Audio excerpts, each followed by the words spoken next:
what do they say? Grace to God, or what do they say?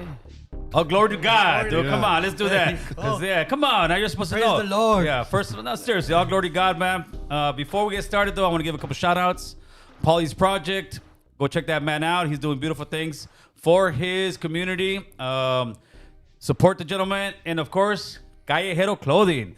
Yo era un callejero. I'm not a callejero no more. It might be a rap song I do one day. But check out Callejero Clothing. They hooked us up at Urbicon. Right. Other than that, let's get this party started, people. So today, it is my absolute pleasure to introduce to you my brother from up north, who was formerly known as Sir Dino from the Dark Room. That gentleman is now gone. He has transformed to be a God-loving, God-fearing man. Mr. Pastor David Rocha. What's going on, brother? How you doing? I'm doing good, man. Man, I really appreciate the fact that you have opened up your platform here, and I'm humbled by it. Thank you, buddy. And it's great meeting you guys. And man, when I walk in and getting fed some Honduran food, I already knew it was going to be a good night. Right? I came in and I was like, "There's no food today, man." Yeah, but we're like, no, because you see what we do. We do this. We do this. Oh, really? Not that food, but we always feed the guests, man. Wow. One thing we try to do is make everybody feel comfortable. My wife, shout out to my wife, always hooking it up. Yeah, these guys came in because my wife was like, "You're not gonna eat first," because usually I have these guys eat first. Yeah. But she's like, "No, you kill my presentation, right?" So then Boo came in. Boo was like a little mocoso. He's like, "There's no food today." He's trying to counter open. We're like, "No, fool. This time they're making us all wait." So that's why we made sure to get you some yuca chicharrón. Oh, yeah. That was pretty good. I call it yucaron. Yuca. Hey, that's actually a pretty good name for it, man. Yeah, that was That's good. actually a good name. So you know what? Let's get this thing started, man. Yeah. I can't lie to you and say that I've seen all your interviews. I did see the last one you did with Tony A. Shout out to Tony, by the way. Yeah. You always bring, great stuff. So I want to get a history in you myself, right? Okay. So off the bat, I always ask, where were you born and raised? Born and raised in Tracy, California. Tracy, California. Where the Pintas at? Yeah, actually about 5 minutes from the prison. Okay. Yeah, I grew up in a ranch out there. My dad is a farmer, and the prison is right on the outskirts of town, so it was right there. Okay, so how was the life in Tracy? Because I can't imagine it was really fast moving at first when you were a kid. It's small now, and it was even smaller back then. Really? Yeah, it was real time. I mean, it was one high school. Everybody knew everybody. There was two middle schools, and it was just a small town. There was a lot of I would say probably 80%, 70% white. The rest were Latinos. Really? That was it. Really? Yeah. Now how is it? More Latino or still the same? It's probably 50-50 right now. And back then, most of those white, were they working at the prison? No, I don't know where they were working, but I just know there's a lot of racism when I was growing up. Give me a little example of that. I remember, for instance, in kindergarten, I didn't know the difference. I didn't know we were different at all. Okay. And all of a sudden the same kids, maybe third, fourth and fifth grade for sure. The same kids I was playing with in kindergarten were calling me beaner, calling me a wetback, and I didn't even know what that meant. Yeah. I remember going home and telling my parents, like, what does a beaner mean? Yeah. Oh wow. What does wetback mean? And I didn't even comprehend. But once I think my older brother told me he told me what it meant. And after that, there was about 5 Chicanos and one little black kid. And we just stuck together after that because what they were doing was bullying each of us separately. Oh, okay. And I had a little junta back then, us fourth graders, and got them together. And I said, "Listen." You said fourth graders. Yeah. We were. It was the fifth graders that were bullying us. Yeah. I remember telling the black kid and telling the 4 other Chicano kids. It was one Puerto Rican. I said, "Listen, they keep messing with us, but if we stick together, they won't do that." Yeah. And we stuck together that whole time. And if anybody gave a problem to one of us, we all of us would go and get one bean, you get the whole burrito, huh? Yeah. Pretty much. Yeah. So it was you gotta understand it was a country town, so there's a lot of the kids, their parents were the farmers, their parents were the landowners, their parents, you know what I mean? Okay. Yeah. And then we were the workers, working the tomato fields and working, so that was my introduction to racism at first, Right. But then how did you go from that? Because you were a gang member, right? Yeah. So how did you go from that to being a gang? Because that's actually almost how every gang did start, right? They started by people getting bullied in one shape or another, whether it was racism or to protect themselves. But then it takes on a life of its own. So how did you get into that? Were your brothers into that, or? Well, they weren't so much into gangs, but like I'm talking because I was born in '72. So when one of my older brothers, how many siblings did you have? I have 3, one younger and 2 older. Okay. So the 2 older ones, And boys. oh yeah, Okay. yeah, we're all boys. Eran cabrones. No sisters. Oh jeez, I feel sorry for your parents. Yeah, right. But I remember at that time, in 1978, 79, my older brother took me to see Boulevard Nights. Oh yes, that's right. You know, and just seeing that, Lowrider magazine, Cuba magazine, my brother would see that, and as a young kid, that was very impressionable to me. Yes. Yep. You know, so not only was I seeing the Lowrider magazines, and then my brother was never, they were never gangbangers, but they liked the dress, the cholo style, you know, and the Chicano style. Exactly, you know, and it was a big deal in LA, and it was a big deal in San Jose, you know, and because of that influence, and then I'm watching my brothers, and every kid wants to be like his older brother. Yes, sir. Yes, sir. You know, and at the time, I remember when my brother was 18, he bought his first car, put spokes on it, you know, and he would always take me to the car wash and go on a cruise. So that whole life was very enticing to me. And then when I saw Boulevard Nights and saw it on the big screen, I remember seeing the scene with all the lowriders. On Whittier Boulevard? Yeah. Yeah. And it just blew my mind. Did you ever look at each other and say, Chuco, the big VGV? Yeah. 111 Street, Everybody. All the time. Everybody, Yeah. right? Matter, my wife, I still quote that stuff to Oh, her. yes, homie. They said hi, right? Right. But that influence is huge, man. Yeah. People don't understand Yeah. that, right? Yeah, it was huge. I think they were making a picture probably just about the culture, but those kind of movies, It elevated. it obviously impacted Yeah. people like you, people like all Like of all us, of us. right? Yeah. So after you watched Chuco the Big VGV, Yeah. how old are you around this time? Oh, man, I was about 8. Okay, you're 8 years Yeah. old. Yeah, that's about the right time, right? Yeah. And then- I got these white kids trying to fight and bully me at the same time. So here's the thing is that I was embarrassed about that to go home and say that I was, because my dad only went to 3rd grade. He was a worker all his life, worked hard all his life. Everything, we were never on welfare. Both my parents are still together to this day.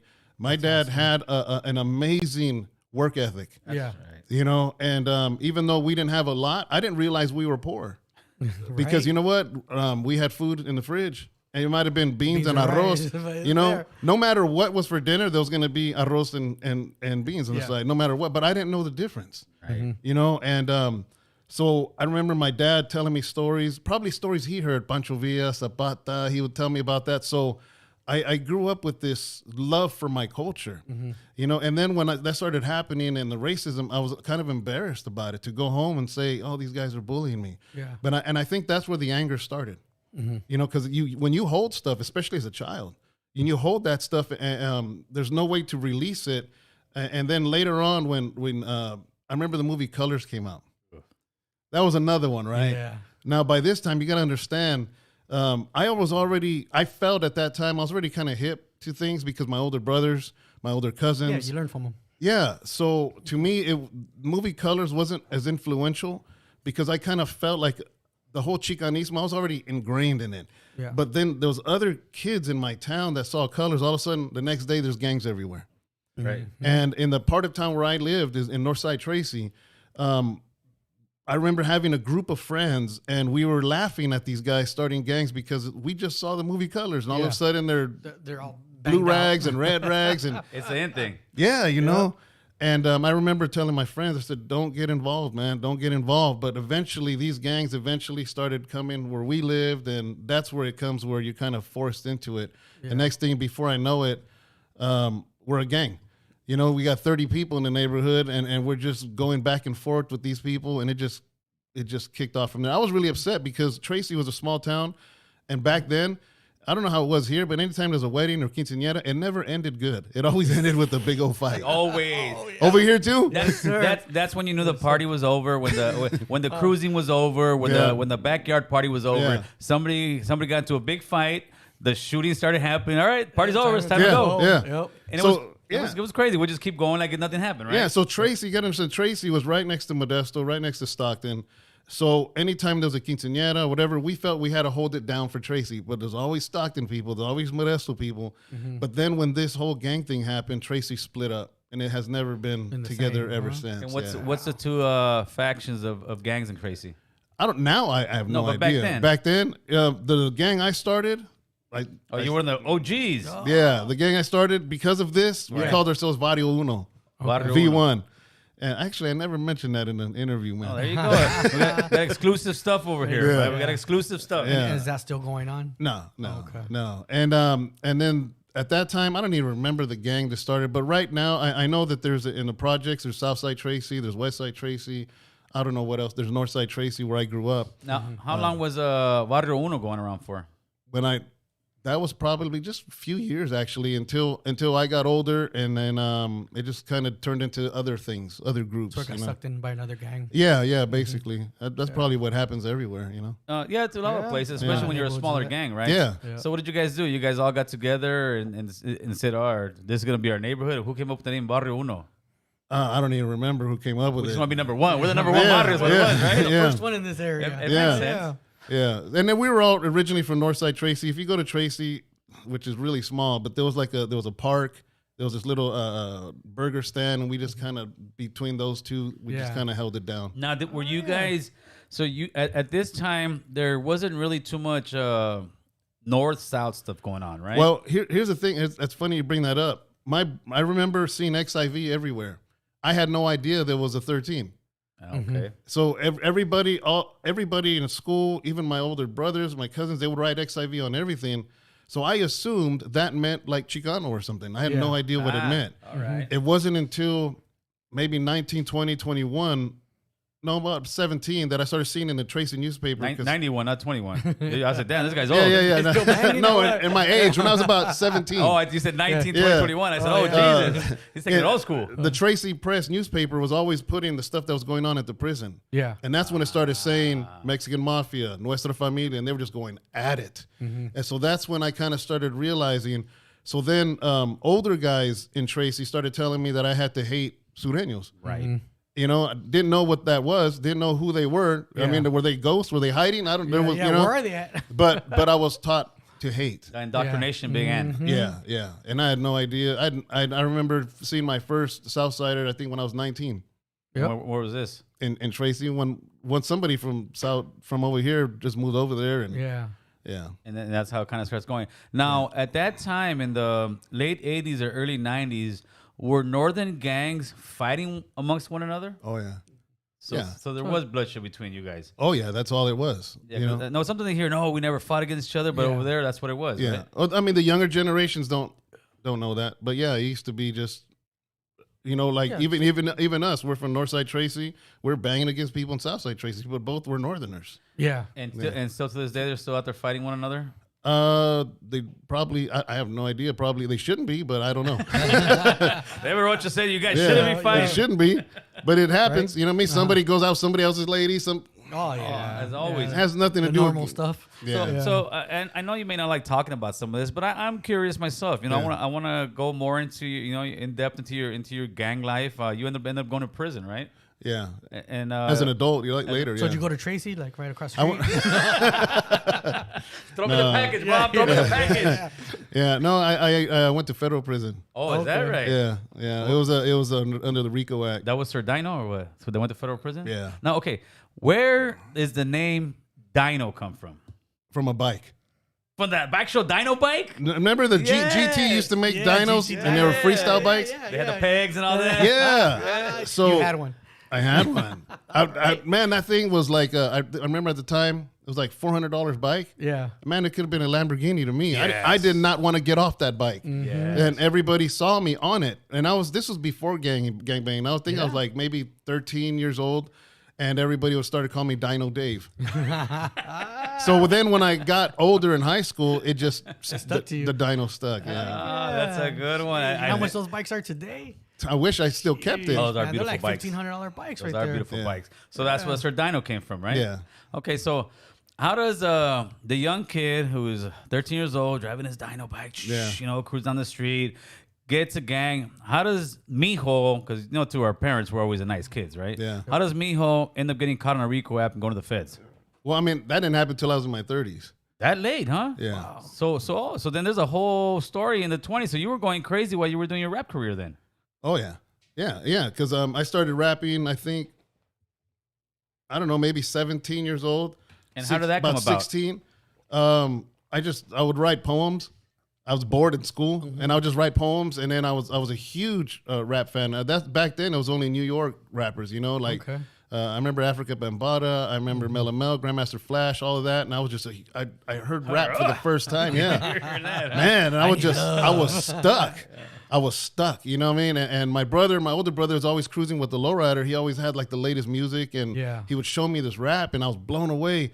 And then I remember I started writing these poems, and somebody said, "Man, you need to start rapping." I was like, "Come on, man! What ain't no Chicano gonna rap? Nobody's gonna listen to that." Yeah. At that time, it was predominantly, as far as I knew, all black and on the East Coast. Yes. But what happened was, I remember one day that I heard this tape that everybody was bumping, and it ended up being "Freaky Tales" by Too Short. Oh yes. And I remember it was just that heavy, fat bass line. These are the tales, baby. And then I found out he was from Oakland, which was 30 minutes away from Tracy. Pumped you up even more. Yeah, and I'm like, man, this ain't an East Coast thing. Yeah. And not even because I think at that time it was LA Dream Team, Right. Yeah. And when I realized Too Short, and people trip out that was an influence because he had nothing to do with Chicano music or nothing, but it was because he was 30 minutes away from Tracy. And that's when I just started to rap. Didn't show my friends for like a whole year because they were gonna laugh at me. That's funny. But within about 2 years, I remember that's when Kid Frost came out for the Raza. Yes. And man, I was just blown away by that What, song. 92, 91? Yeah, let's talk a little bit about Kid Frost. Shout out to the homie Any Means. Any Means is gangster. He keeps his own opinion. And we had that conversation. Any Means was like, "Nah, Gil, you keep that up." Right? They hit me up, right? He's like, "Hey, Gil, you gonna talk about this?" Kid Frost, man. Was Kid Frost or was not Kid Frost like one of the biggest Chicano guys that was out there at the time? Yeah, of course. Right? Hands down. But maybe you can give us a scoop. They're saying that Kid Frost went up north and got punked, homeboy. You want to talk about that? Do you know anything about that? I don't know. You know something about that. No, I don't know anything about that. Yeah. There's all kind of rumors that happen to Frost and this and that. That's why people talk crap. But to you, Kid Frost is one of the pioneers. Yes. Yeah, of course. Yeah, okay. Of course. I don't think so. I would think You so. know, my first concert was opening up for Frost. Really? Yeah. Okay. Yeah, it was at the Oakwood Lakes in Manteca. Manteca's had these water slides, and they had this outdoor concert with a grass knoll people would sit in, and it was a car show, and I was so excited because I was gonna be able to open. When I say open up, I mean like the 6 first performer. Yeah. But my name was on the flyer. Frost is right there. Yeah. That's right. Yeah, and I was really excited, man. You still got that flyer? No, I don't. I wish I did. Right? That'd be dope. Yeah, when I went away for 6 years, I lost a lot of stuff. Yeah. So, was there ever any like gang tensions? Because you were like am I wrong saying you were like a full blown norteño rapper? Yeah. Was there any tension like when Frost would go out there and sing or anything? Or would anybody ever say anything? And in the beginning, when he came out with the Raza, the whole Northerner thing wasn't that big. It was like, it wasn't that serious shit, maybe. It wasn't that serious, Okay. It wasn't until later. And this is like what, like 91 or something? Yeah, 92? yeah. I mean, it's like I don't know. It just got weird because even back then, I remember I would wear black Dickies, blue Dickies, like that stuff. It didn't matter. It wasn't until later that it became an issue. Until more like the politics started kicking in out there in the mid 90s, right? Yeah, I think to me, if you ask me what happened, this is my opinion, is a lot of the guys that were putting in work in the 70s and early 80s, they were now getting out in the 90s, and they were bringing that influence from prison out in the streets, and it was just flooding. Because I remember it was like we felt like there was no OGs. And all of a sudden, if I recall right, I remember in the 90s or early 90s, all of these guys started coming out of prison. Yeah. They're coming out with their brochas all tatted up, and they're like schooling people. And to me, that's what changed. It was this wave, an influx of people that were getting out of the state prison. You're absolutely right. Yeah. That's when like we were saying, the indoctrination started kicking in. That's also when Southern California became very racially divided as well. So while the North and South stuff was going up, they're getting divided. The black and brown thing was getting worse, and it was a full reflect of the guys coming out of prison and pushing that out here, right? Yeah. That's when they told us we couldn't jump in blacks. For a minute, it was a horrible time, and luckily we're here now, man, and that's what this is about. So, talk to me about Darkroom Familia. Well, that was I was by this time I was rapping. It was funny because I was talking about it the other day when I first started rapping.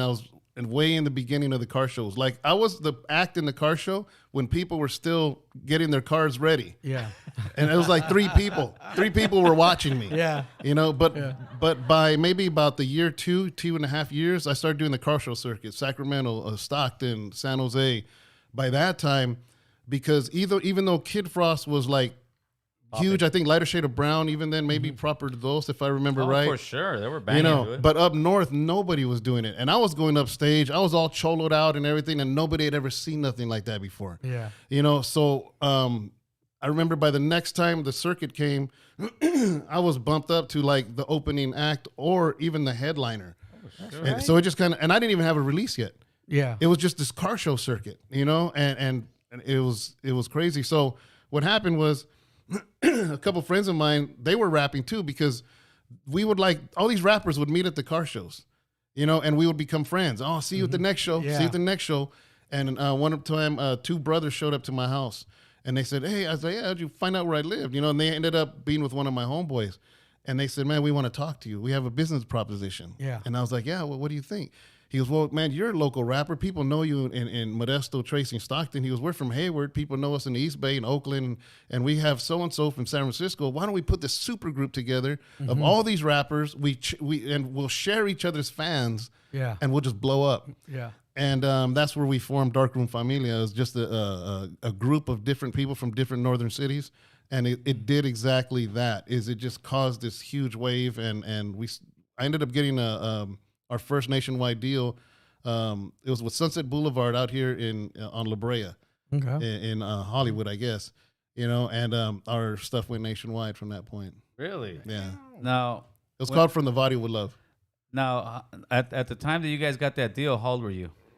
Oh wow, maybe this was 93, so 21. So you're at 21, you're at the height of your career. You're making money. The beginning, there was no money. No, there was no money. Oh, there was still no money yet. Still no money. But you guys just made the group, is what it is, right? Yeah, we made the group, and we got some recognition. I remember going to. You went viral, in other words. But no money yet. No money yet. Okay. Yeah, and we started traveling from Arizona, Miami, Texas. Our records were in every record store that we would go to. And I just figured the money was coming, but it wasn't coming quick enough. And that's when I just started selling weed. And then after selling weed, it wasn't making enough. And I had another friend that came up, and he's like, man, why are you even messing with that, man? You need to start selling meth, man. Yeah. That's where the money's at, you know? And that just kind of took off. And so all of a sudden, I'm finding myself gangbanging. I'm a nationwide rapper, and I'm selling meth. Oh, man. It was a perfect storm, right? You're living a fast life. Fast life, very fast life. And now that you're selling meth, you're making some money. Oh yeah. Now you got guns. Now you got the chicas and champagne, homeboys. What you got, right? You know what's crazy is a lot of people thought, because they see me doing concerts, they see me doing autograph signings, they see me in the car show, so they're assuming, oh, he's making money from his music. Yes, of course. You weren't. No, there was no money in the music. What else do they think about this? They think, oh, YouTube, you're making on it. You're making millions of dollars. Ain't no money in YouTube, Holmes. Nope. So, how long before? Now that you're 21 years old, when did you actually start turning a profit in the music? Did you ever? No, yeah, I did. I want to say probably 90. That was 93, 97. By 97. By 97, all my stuff was nationwide. It was getting dropped. I was dropping.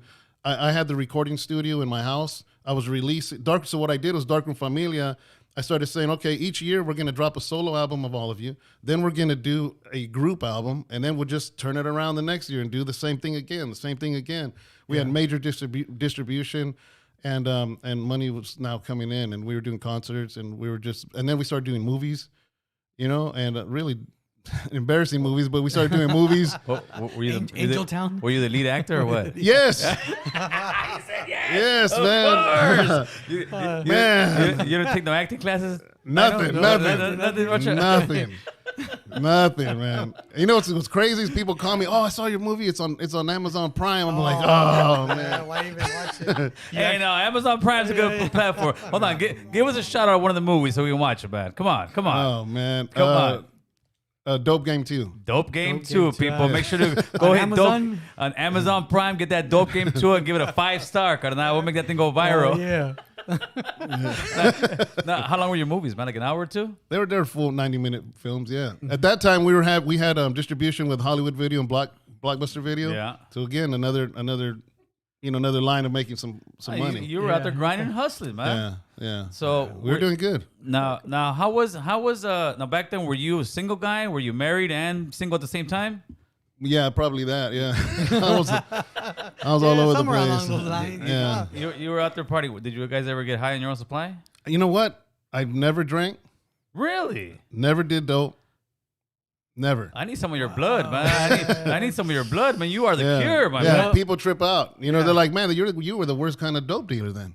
Yeah. You're making money. You weren't. And it wasn't. Yeah, it wasn't for that. So, and that had nothing to do with anything other than the fact of just seeing my mom crying all the time, man. Because my dad was an alcoholic at that time when I was a kid. One of my older brothers was an alcoholic. He's constantly going to jail. High speeds, he'd wreck his car. She'd be crying all the time. Yeah. And I was little, and that, man, our moms, man. Yes. Number one. Yes. And just seeing her cry, and I was like, man, I'm never gonna do that. Never gonna do that. And I just held to that, And then when I did start gangbanging, I realized I needed to be sober, because I had a lot of friends that were getting caught slipping. Yeah. They'll be at a house party and then they're walking home drunk. And then they're done. Yeah.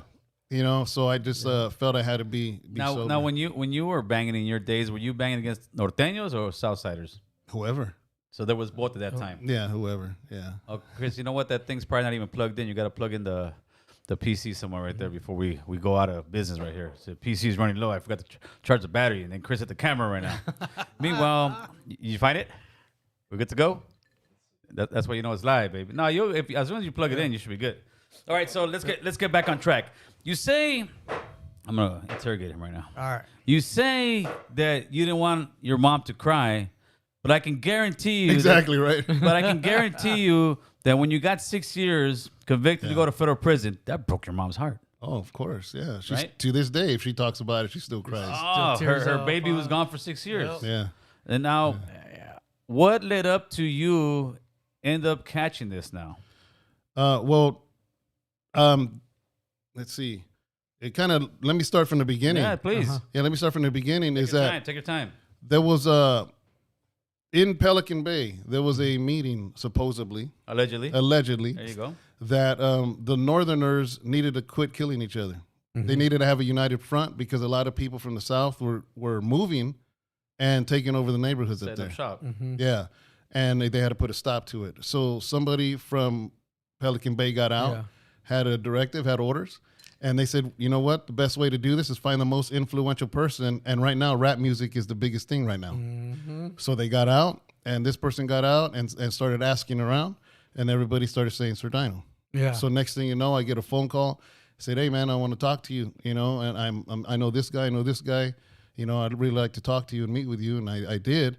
And I didn't know who he was. I didn't know anything. He just said, listen, man, I got some money. I want to invest and do an album. Heard about it. And I'm just like, man, I'm down. I'm hungry. I'm broke. You know what I mean? I'm broke. Yeah. And he says, listen, this is what we're going to do. We're going to do a 50-50 deal. And we'll put this album together, and I'll fund the whole thing and pay for the posters, pay for everything. I was just like, man, cool. And he goes, well, there's a catch, though. And I was like, what? He goes, well, every song has to be about uniting Northerners. Mm-hmm. And I'm like, all right. Yeah. Big deal. I mean, I'm down because I wanted that because I didn't like the red on red crime that was happening. I had, I'm just like, okay, that sounds good to me, And so we put out this album called GUN, Generation of United Norteños. That's right. And the moment that came out, I mean, it was crazy. There's a lot of people got killed. A lot of people got hurt. A bunch of different police forces, and they did this huge, what do they call when they get together and they do put all the CDs on the floor and crush them? No, they do like joint. Yeah, to find out force. because a task force. The cover was like 50 guys all in red on the cover. They started trying to identify everybody. Yeah. The inside, the artist, none of the names of the artists were inside. My name was not inside. There was nothing, but they're trying to figure out who's what. And it didn't take long. I mean, my voice was very distinctive in the songs, And so because of that, after years of investigating that, they had a grand jury federal indictment. It was a RICO called the Black Widow case. Oh, that was part of that Black Widow case. Yeah. I remember that was the propaganda that we're using, that rap music and all that, Yeah, right? yeah. Okay. So they ended up arresting 21 people, and I was one of them. Oh, shit, I didn't know that. Yeah, so the FBI, I mean, everybody was involved in that. So I can't remember what, I want to say it's 2000, 2001, something like that. Right. And next thing you know, I'm caught up. They take me to Sacramento County Jail, and I'm just don't even understand what's going on because by this time, GUN had been out for a few years. By this time, my rap career had already catapulted. Yeah. And I was already on a record label. I was already flying places, and that was behind me. I'm just like, what am I here for? Yeah. You know? And so this whole thing turned into the RICO Act. I ended up bonding out 30 days later. And I fought that case for 3.5 years. Wow. Yeah, everybody, all my co-defendants, we fought it for a long time. A lot of them started taking deals. And finally, toward the end, it was only 3 of us left. Everybody already took their deals. What was the other deals they took? I don't know. About 10 or something? No, probably 15 and more, Ooh. you know.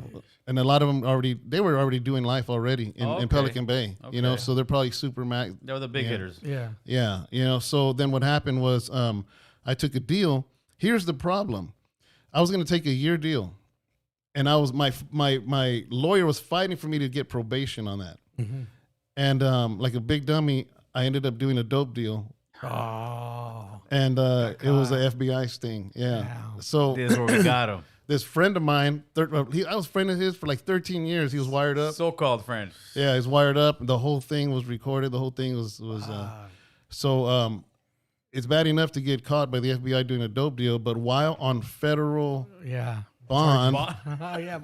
on the RICO, you know. Yeah, that's not looking too good. Yeah, and that at that time, that was already my 3rd time getting a felony, you know, and that's when I was just sick and tired. And I was tired, you know. And I say it like this, you know, I thought I was building an empire, but I didn't realize I was building a prison for me, you know. And no matter what, I wasn't happy. And people would think that, oh man, you must be successful. You're on the top of the world, you know. But there was no happiness in it. It was just paranoia. I kept thinking every single day that it was going to be my last day, you know. And it was just wild, you know. And I wanted it to stop, and I didn't know how to make it stop, you know. I had no idea how to make it stop, you know. And that was, like I said. So next thing you know, I find myself all over again in Sac County Jail, on the top floor. And that's kind of where the rubber hit the road, you know, between just this conversation between me and God. Because I'm just like, man, something's got to give. Because So that's the first time you and God started talking, like really, for real, yeah, for real, you know, like, I mean, for real. Because when you meant it with your heart. when I meant it, because sometimes I had a couple of pounds of dope, and I'd be like, God, don't let it come. I won't do it again. Yeah, you know. But this was like for real, for real. It was my 3rd time. And this was serious, and I'm just like, man, this is a wash, man. You know, if I keep getting caught, obviously I'm a bad criminal. Yeah. You know, and I was just tired, man. By this time, I was already 32 years old, and I was just tired. I've been gangbanging since I was about 16. So that's what, a 16-year run, you know, of gangbanging, selling dope, doing music, you know, and I was just tired, man. I was just tired. Now, what lesson did you learn from that? Is it don't do deals with everybody that comes out and shows you the carrot or something, right? I don't know. Those are probably all kinds of lessons in that. All kinds of lessons. Now, when you were saying when you had your conversation with God for the first time, now was this at the beginning of your term while you were in the county before you? This was actually 3 months before I was arrested. I didn't know. I didn't know he had a wire. But it was what's weird about it is that on that day, I remember doing that deal, and I was on my way home, and I felt. You ever felt like you felt like, man, something ain't right. Something ain't right. Yeah. That sense, that human sense we have. Yeah, and, you know, and it was just for a small amount. It was like 2 or 3 ounces. I don't even remember. It was just a small amount, you know? Yep. And I remember going home and I called my parents because they're Christians. My dad got saved. My mom got saved when I was 5. My dad got saved when I was 8. So you were brought up in church. I was brought up in church, you know? And so that's another excuse. I should have known better. Yeah. You know, and that feeling was God telling you, don't do it. Yeah, but I did it, you know, and so I called my parents and I'm like, you know what, you guys need to come pray for me. I didn't want to tell them I just did a dope deal, but I'm just like, you know what, Mom, Dad, can you come pray for me because I'm tired, you know? And at that time, my younger brother was a youth pastor, And he came along too and shows up to my house, and I'm like, can you just bless my house? Something ain't right. I don't feel right. Yeah. You know, and they prayed over the house, and finally my brother's like, you know what? We could pray over your house all you want, man, but you got to change. You know, I was like, well, sir, I'm not ready to change. And he's like, David, what? And I had no idea that was the day that I was recorded. So they prayed for the house. They prayed for me. And I'm just like, you know what? I'm going to start going to church. I'm going to quit selling dope. I didn't tell them, but I'm like, I'm going to quit selling dope. I'm going to just quit. I'm going to quit my music. I'm going to quit everything. I'm just going to fly straight. Yeah. And I did, not realizing that a grand jury indictment was being, put together against me. And I had no idea. So in those 3 months, I was trying to do right. Didn't quite work out, but I was trying, you know what I mean? But I really did quit music. I really quit selling dope. Mm-hmm. But the church service was so boring to me. So every Sunday I would promise I'd go, and then I'd go later and later and later and later, Eventually stop going. Yeah, and eventually I stopped going. So then when they arrested me 3 months later, I took my little son had just started kindergarten. I remember dropping him off, and on the way home they surrounded me. And it was DEA, FBI, and the detectives in Tracy, gang task force. Heads, baby. Yeah, and that was February 25th, 2004. Wow. So then, when you go to federal prison, finally, you ended up taking a deal for 6 years. Is that what it was? If I would have went to the box, it was 23 to life. Because you know how in California they have a 3 strikes you're out? Yeah. Mm-hmm. Well, in the feds they have it's called a career criminal. If you get caught for the same thing 3 times, they could career criminal you, which means 23 to life. Okay. So done. You're done. It's a wrap. Done. You know what I mean? And they're telling me 23 to life, minimum mandatory. And that's it. It's done. It's a wash. You know what I mean? So I'm just like, whoa, hold on. Wait a second, So that lasted, I think, 2 years. I was fighting that case for about 18 months, fighting that case. And finally it got down. This is crazy. I do want to share this, man, is that it got dwindled down to 13 years if I just pled out. Yeah. And I'm just like, 13 years? My kids will be grown already. Yeah. 13 years. Yeah. And my lawyer was like, listen, you either do this, you're going to fight 23 to life. They got you on tape selling dope. How are you going to fight that? Yeah. I'm like, yeah, but 13 years? And I talked to my family. I talked to my brother, and they're like, it looks like you got no choice. You're going to have to, Mm-hmm. And it's a trip, because inside, a lot of times people will be like, man, how can you do that time? What do you mean, how can you do it? You got to do it. Yeah, you got no choice. There ain't no choice. There ain't no choice. You're going to go in the corner and cry or what? Yeah. Oh, I can't do this time. I can't. What do you mean you Open can't? the door, deputy. I do can't. it. No, you got to do this. You're going to do that time, Yeah. And I remember telling my lawyer, you know what? I'll just sign it. Just get me out of here already. Just do it. So the way the feds, man, they move real slow. Like your court dates are like 3-4 months at a time, separated. Wow. So I'm sitting in county, sick and tired of being in county. I just want to, people are telling me, man, just go to prison already. At least you got the yard. At least you got, you got County a time sucks. you got a chapel. You got, And so I went ahead and told my lawyer. So I went before the judge, prosecutor. I signed for 13 years, right? And I'm just like, okay. So I'm thinking they're going to send me to prison right then and there. And they're like, no, that's not the way it works. So now we're going to bring you back and formally sentence you, right? So I'm just, as soon as I signed it, I regretted it. I'm just like, they just signed 13 years of your life away. And in the feds, you do 85%. Yes.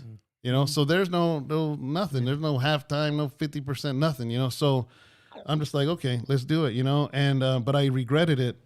And then as the time got closer to that date for me to be formally sentenced, and I was regretting, I was like, God, and I don't know what to do here. By this time, I was already serving God, from day one. Yeah. Because even though it was 3 months prior, then when that happened, I'm just like, all right, God, I surrender. Mm-hmm. I surrender, man. I can't do this, and so by this time. You were in Sac County Jail when that happened? I was in Sac County Jail. Sacramento's a federal holding. Oh, okay. Yeah. So I was in Sacramento County Jail. I was serving God in there. I actually got jumped. So how is it serving God while you're in jail? Exactly. I got jumped. I was in an active northern pod, and at that time, maybe the first few months, I would read my Bible, but then when it was day room time, I come out, I hang out with the homeboys and, watch TV and joke around, play dominoes. I didn't think anything that You were playing. yeah, you know what I mean? So I'd go and read the Bible into my cell, and then I'd come out. And one day I came across a verse where it says, if you're ashamed of me, I'll be ashamed of you. Jesus said that, you know, and I'm just like, oh, man. You're serving two masters. Yeah, right. So I'm just like, man, God, don't let me do this when I get out. Not right now, you know, but I just felt like I felt convicted. Mm-hmm. So the next day room, I grabbed my Bible, went out there, and sat down on the table, and I just started reading, and I was just like nervous, man. I was sweating bullets, Everybody man. looking at you. Yeah, and then one guy came and said, oh, man, I read the Bible too. Let me read it with you. Mm-hmm. So then it was okay until maybe the third or fourth day, because then a lot of the actives are like, hey, what are you doing, man? Yeah. Because now it's a group of 6, 7 guys. You're making the homies soft. Mm-hmm. Yeah, well, basically, I was told that I was spreading poison. Wow. You know, and they're like, so basically, it got to the point where they're like, you can't be doing these studies here, man. And then it got to the point where it said, you got to roll it up. You can't be in here. There's an active pod, homie. Yeah. You can't be here. And here's the thing: at that time, I was a trustee, and a trustee never gets his door locked. Yeah. I get extra lunch. I get to use the phones while everybody's locked in. I get to use the phone. I get to take a shower when everybody's locked in. So I get the first person. I'm the first person to read the newspaper in the morning, and I'm just like. I said, I'm not rolling it up, man. God blessed me with this job, and I'm not leaving here. So you in the lion's den now. Yeah, you know, and the guy that was calling the shots for the pod, you know, he respected me as Dino, you know, and I remember he called me up to the cell, and he's like, listen, man, seriously, man, you got to roll it up. Yeah. You can't be here. Oh, man. You know, he goes, all respect, bro. With all respect, he goes, we would have put hands on you a long time ago, but because of who you were with your music, we're just kind of giving you some grace, but by the time these doors pop, you got to roll it up. Mm-hmm. I said, oh, I'm not going anywhere. Yeah. I'm not going anywhere, you know? And it wasn't, I want to be straight right here. It wasn't because I was super macho. I'm like the hardest dude, No. you know, it had nothing to do with that. You know what I mean? Because was I nervous? Yeah, I was nervous. You know what I mean? Of course I was. I'm a human, you know what I mean? And, you know, so I'm not trying to play like I was a super cholo guy. You know what I mean? I just felt like, no, man, I'm giving Bible studies. I'm doing what I'm supposed to be doing. I'm fighting my case. I'm helping other people that are fighting their cases. And I didn't roll it up. So one day they came into the cell, you know, and I remember 3 guys came into the cell, and I remember it was weird because I was taking a nap and something told me to wake up because I was on the top bunk. They could easily grab my ankles and I would have fell head first. Mm-hmm. But it was weird. Like a few seconds, something said, wake up. And then as soon as they rushed in, I jumped off because I didn't want nobody to pull me by my ankles. And it was crazy, man, because you automatically feel like you need to start throwing blows, right? Of course. And everything went slow motion. Mm-hmm. And I literally, I'm not going to say it was audible, man, but inside I felt God say, why are you fighting? I didn't. Mm-hmm. And at that point, you know, I'm just like, man, I'm not this person anymore. Yeah. And I remember just covering my face. But my cellie, who was an active northerner, was asleep. And you can't do that. When you're basically going into somebody's house. And even though they wanted to do that to me, he should have known.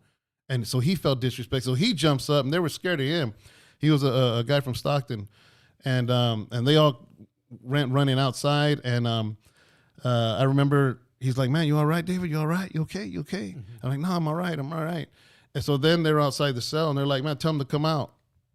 You know? And I remember looking in the mirror. I was just making sure I was okay, and I said, I'm going to go out. And he goes, man, don't go out there, man. Just I said, I got to. What am I going to do? Yeah. You know, and I stood outside, and I was probably surrounded by about 12 northerners, you know. And I remember he said, what did I tell you? He goes, you got to roll it up, you know. And I said, I'm not rolling it up. Yeah. You know, and I remember one guy, I don't even remember which one. He said, if you're half the norteño you say you are in your music, then you'll know what's up and you roll it up. Mm-hmm. And I remember I looked at all of them and I said, you know what? I'm not even that. I'm not nothing of northerner. I'm nothing. I said, I serve God, mm-hmm. and that's where I'm going to stand, you know? And at that point, and then I think they saw something from the tower, because then they're like, all right, lock it down for dinner. Mm-hmm. And they all went back to their cells, and they're like, you better roll it up before we come out next. Next time you're leaving on a stretcher. And I remember I had to serve all of them their plates. Because you're a trustee. I'm the trustee. Oh, Jesus. Yeah. And It only gets better. I'll put a little bit of bleach in everybody. Here, you know, and I had to do the right thing, man, because I made up my mind. I saw so many people that play the Christian role and they're just hypocrites. yeah. You know, and I was like, that's the one deal I made with God. I was like, you know what, God, I don't want to be a fake hypocrite. If you don't change me from the inside, then just leave me alone. Yeah. Because I'm not going to walk this thing fake. I wasn't fake in the streets. I'm not going to be faking you, you know? Yeah. And so when they came down for their dinners, each one that put hands on me, each one that surrounded me, I gave them their tray and I said, man, God bless you. God bless you. God bless you. You know, and did I have to swallow my pride? Yeah, I did. Oh, yes. I did. Yes. But you know what? The Bible says that it is not I who live, but Christ who lives in me. So I got to make up my mind. Am I going to be David or am I going to be David that serves God? And you got to make up your mind, you know? And it's experiences like that have built me the type of pastor and the type of Christian that I am today. What ended up happening in that pod, though, at the end? I stayed. I stayed. They started. They thought here today. Yeah. You. What happened after that was I could say is hearsay. I don't know, but my understanding is there was a big homie that arrived there, and that was on the 8th floor because that was where the solitary was. My understanding, of course, this could be just something somebody told me, was they shot a kite up. They're saying that, man, we jumped him. He ain't rolling it up. We want to get him. What's the next thing we do? And at the time, a big homie got there, and because I was part of the Black Widow case, the NF case, Yeah. supposedly somebody sent kite down and said, you can't touch him. You guys are just Northerners. Do you understand this guy's under the RICO Act with the Black Widow case? Right. You realize that if you guys do something to him and it comes out in the wrong for you, you're gonna get yourselves in a wreck. If NF wants to take care of him, let them take care of him. It's none of your business. That's what I heard. Right. Yeah. Because I was left alone. But when I was having Bible study, if any Northerner would sit at the Bible study, he would get jumped.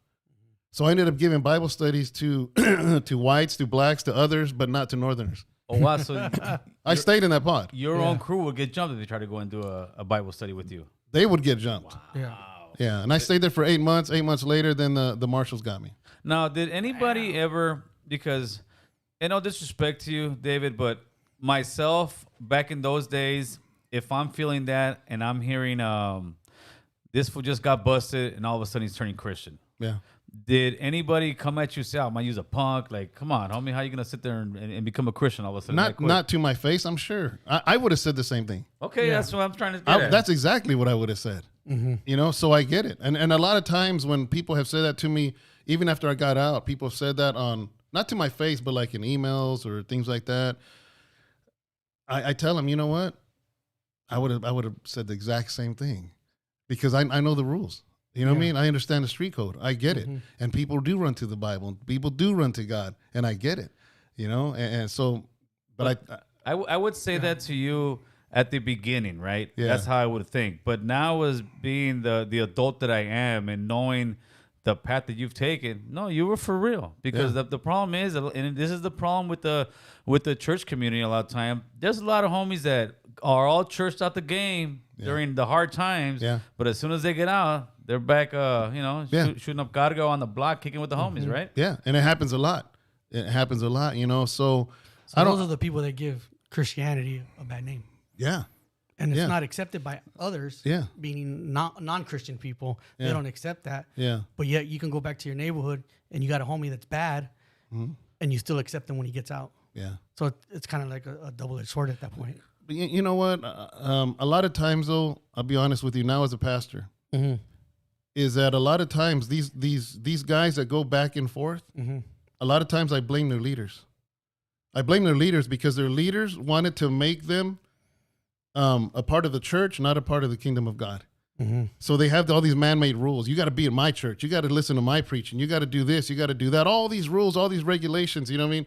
So then when they can't hold up and live to that, then all of a sudden they go back to dope and back to, because they never learned a relationship with God. Instead, they learned a relationship with the church. But the church can't be there all the time. No, I understand that. But Yeah. it's kind of hard to say, I'm going to I think it's both. I'm gonna play devil's advocate with you because you got huge churches like Victory Outreach.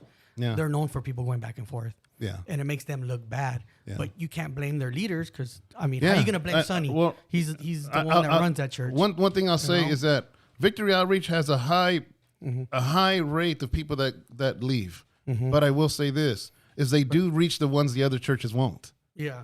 Yeah. You know? Yeah, all the gangsters. If and all any the church, dope dealers. let's say some other church, let's say Victory Outreach quit doing that, but let's say the Presbyterian church decided we're going to reach the dope dealers, we're going to reach the gangbangers, then they're going to have a high recidivism also. Oh, yeah, because they didn't live that life either. Exactly. You know, so I think it's a raw deal to blame Victory Outreach. No, I'm not trying to blame Victory No, Outreach. but some people do. No, yeah, everybody does. Yeah. For sure. They all blame the church, but I don't Yeah. think it's the church. I think it's the individual, that he's just not being straight with himself. Well, I think That's a good point. What it was with Victory Outreach was that when they first came out, they were having some issues as far as different political stuff, let's say, right? But throughout the years, no, man, any church that's been around, they've had their own issues, right? Every church, yeah. Yeah. So, but I think the core of the people at Victory Outreach do a great thing for the community. And if some of their members end up screwing up, it's like anything else. You can't judge them off for what one person does, right? Yeah, you got to judge that individual. Yeah, I know quite a bit of Victory Outreach pastors and leaders, and nothing but respect for them. Oh yeah, of course, Yeah. of course. So, Chris, we're gonna go ahead and take a small break right now. After, we're gonna talk. I want to talk about the guy who snitched on you, man. That's what I want to talk about. We're gonna talk about stuff like that. You guys tune in, and then we're also gonna take some phone calls. Great conversation.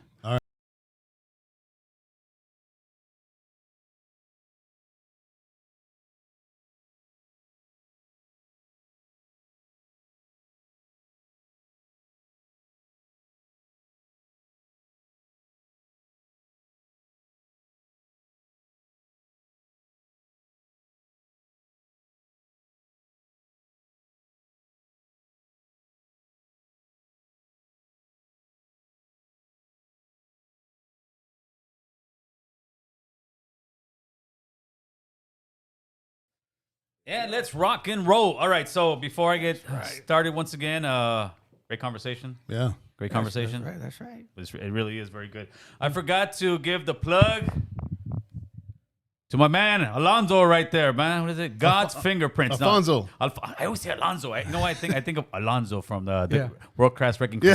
That's why Alfonso, and Alfonso is my wife's cousin, my homeboy's name. Alfonso, man. Alfonso was actually the catalyst that brought us together, man. Yeah. He went out to the event we had out here.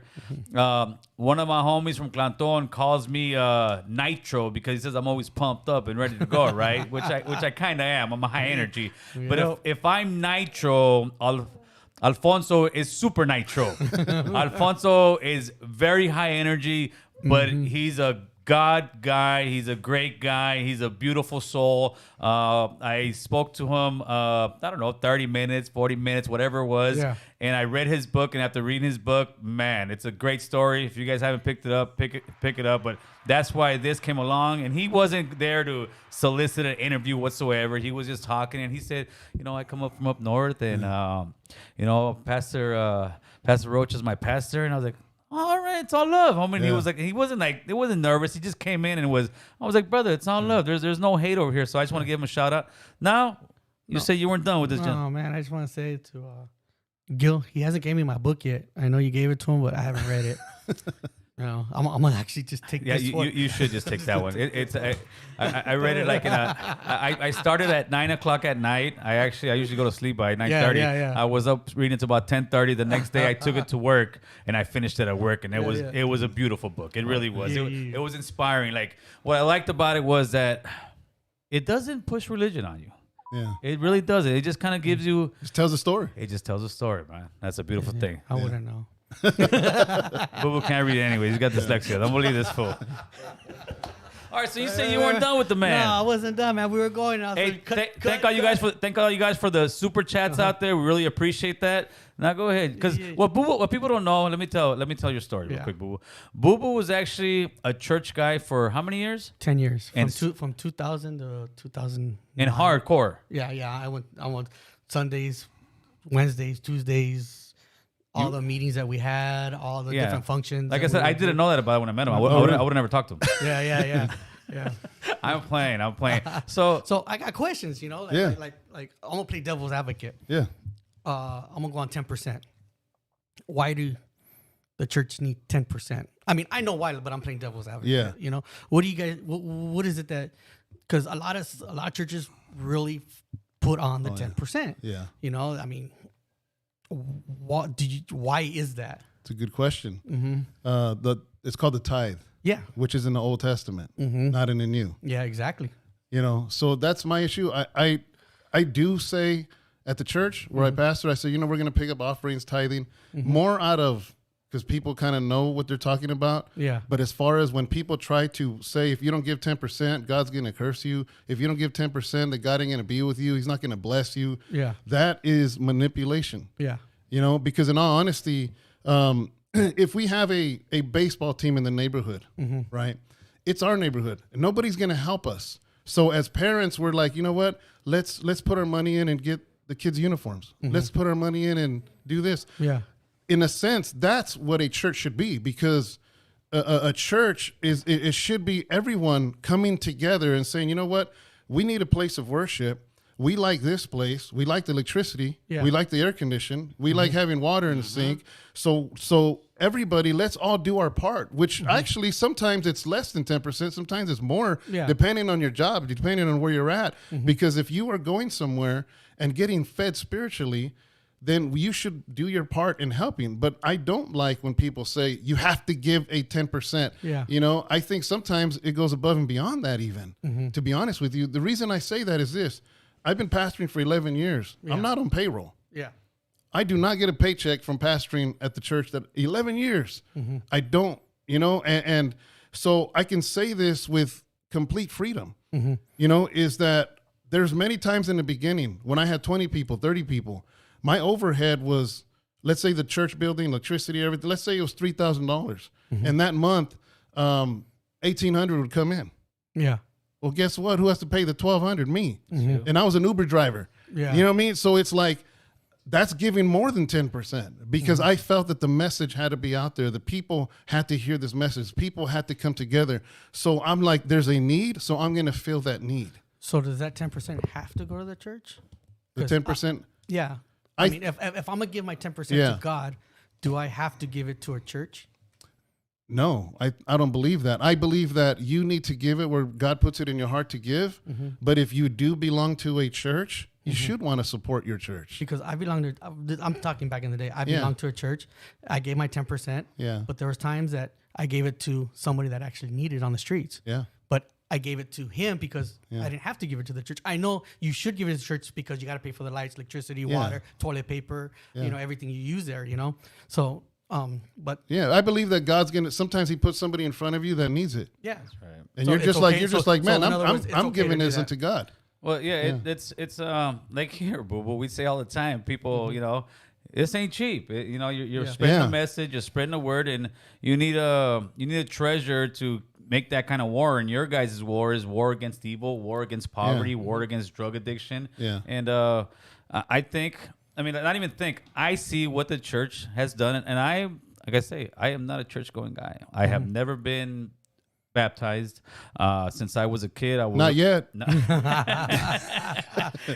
If I do, though, I think it's gonna be with Pastor Ray or both of you guys. Then they're gonna fight for it. I've never been baptized. I do believe there is a God, but I do know for a fact now that what you guys do, it's God's work, man. There's no doubt in my mind that what you guys do, it's God's work because you guys aren't out there to get rich. You guys are out there to spread that message, and that's a beautiful thing. Now, that doesn't mean some people don't take advantage of that. Oh, of course. You know, there's. I remember watching this show a few years ago called Preachers of L.A. Yeah. You know, and these guys are just living it up and living great. And I don't know their personal business or not, but just from what it looks on the outside looking in, it doesn't look right. You know what I mean? But I'm in no way saying that nobody should give at church, because if nobody gives a church, we don't got a building. No, and if we don't got a building, then what's going to happen? You know. At the same time, I want to say this too. When I was pastoring a church and driving Uber for 3 years. So I'm driving, and I have to go to San Francisco to actually. So I'm driving an hour away, and all my evenings coming home at 2 a.m.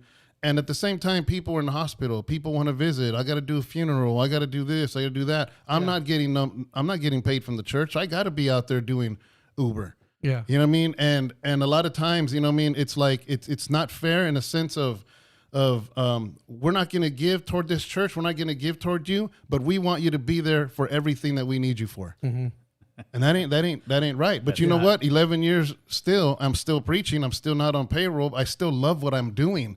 My rewards are different. It doesn't have to be financial. I mean, of course, everybody would want to have financial stability. Of course. Yes, for their families. Yeah, for the family. You know what I mean? But what I'm saying is this is I still continue to do what I'm doing. You know what I mean? I drove down here. I get hotel rooms because first of all, I wanted to meet you guys, but second, because I knew somebody maybe needed to hear what I needed to say. Yes, sir. So to me, that's an investment. When I'm filling my tank and getting a hotel, you didn't pay me to come here. I use my own dime. You know what I mean? Why? Tell Boo Boo I paid you. I had Boo Boo give me $100. I told him we paid you $200. I should pay you for that food that your wife made, though. I'm going to have to leave a tip on the table. I hope so far we haven't disappointed you yet. No. David. But you know what I mean? I see that as an investment into the people that are watching your video. That's an investment to me. So do you think, you say you don't get paid? No. Do you think it's okay for pastors to get paid? Yeah.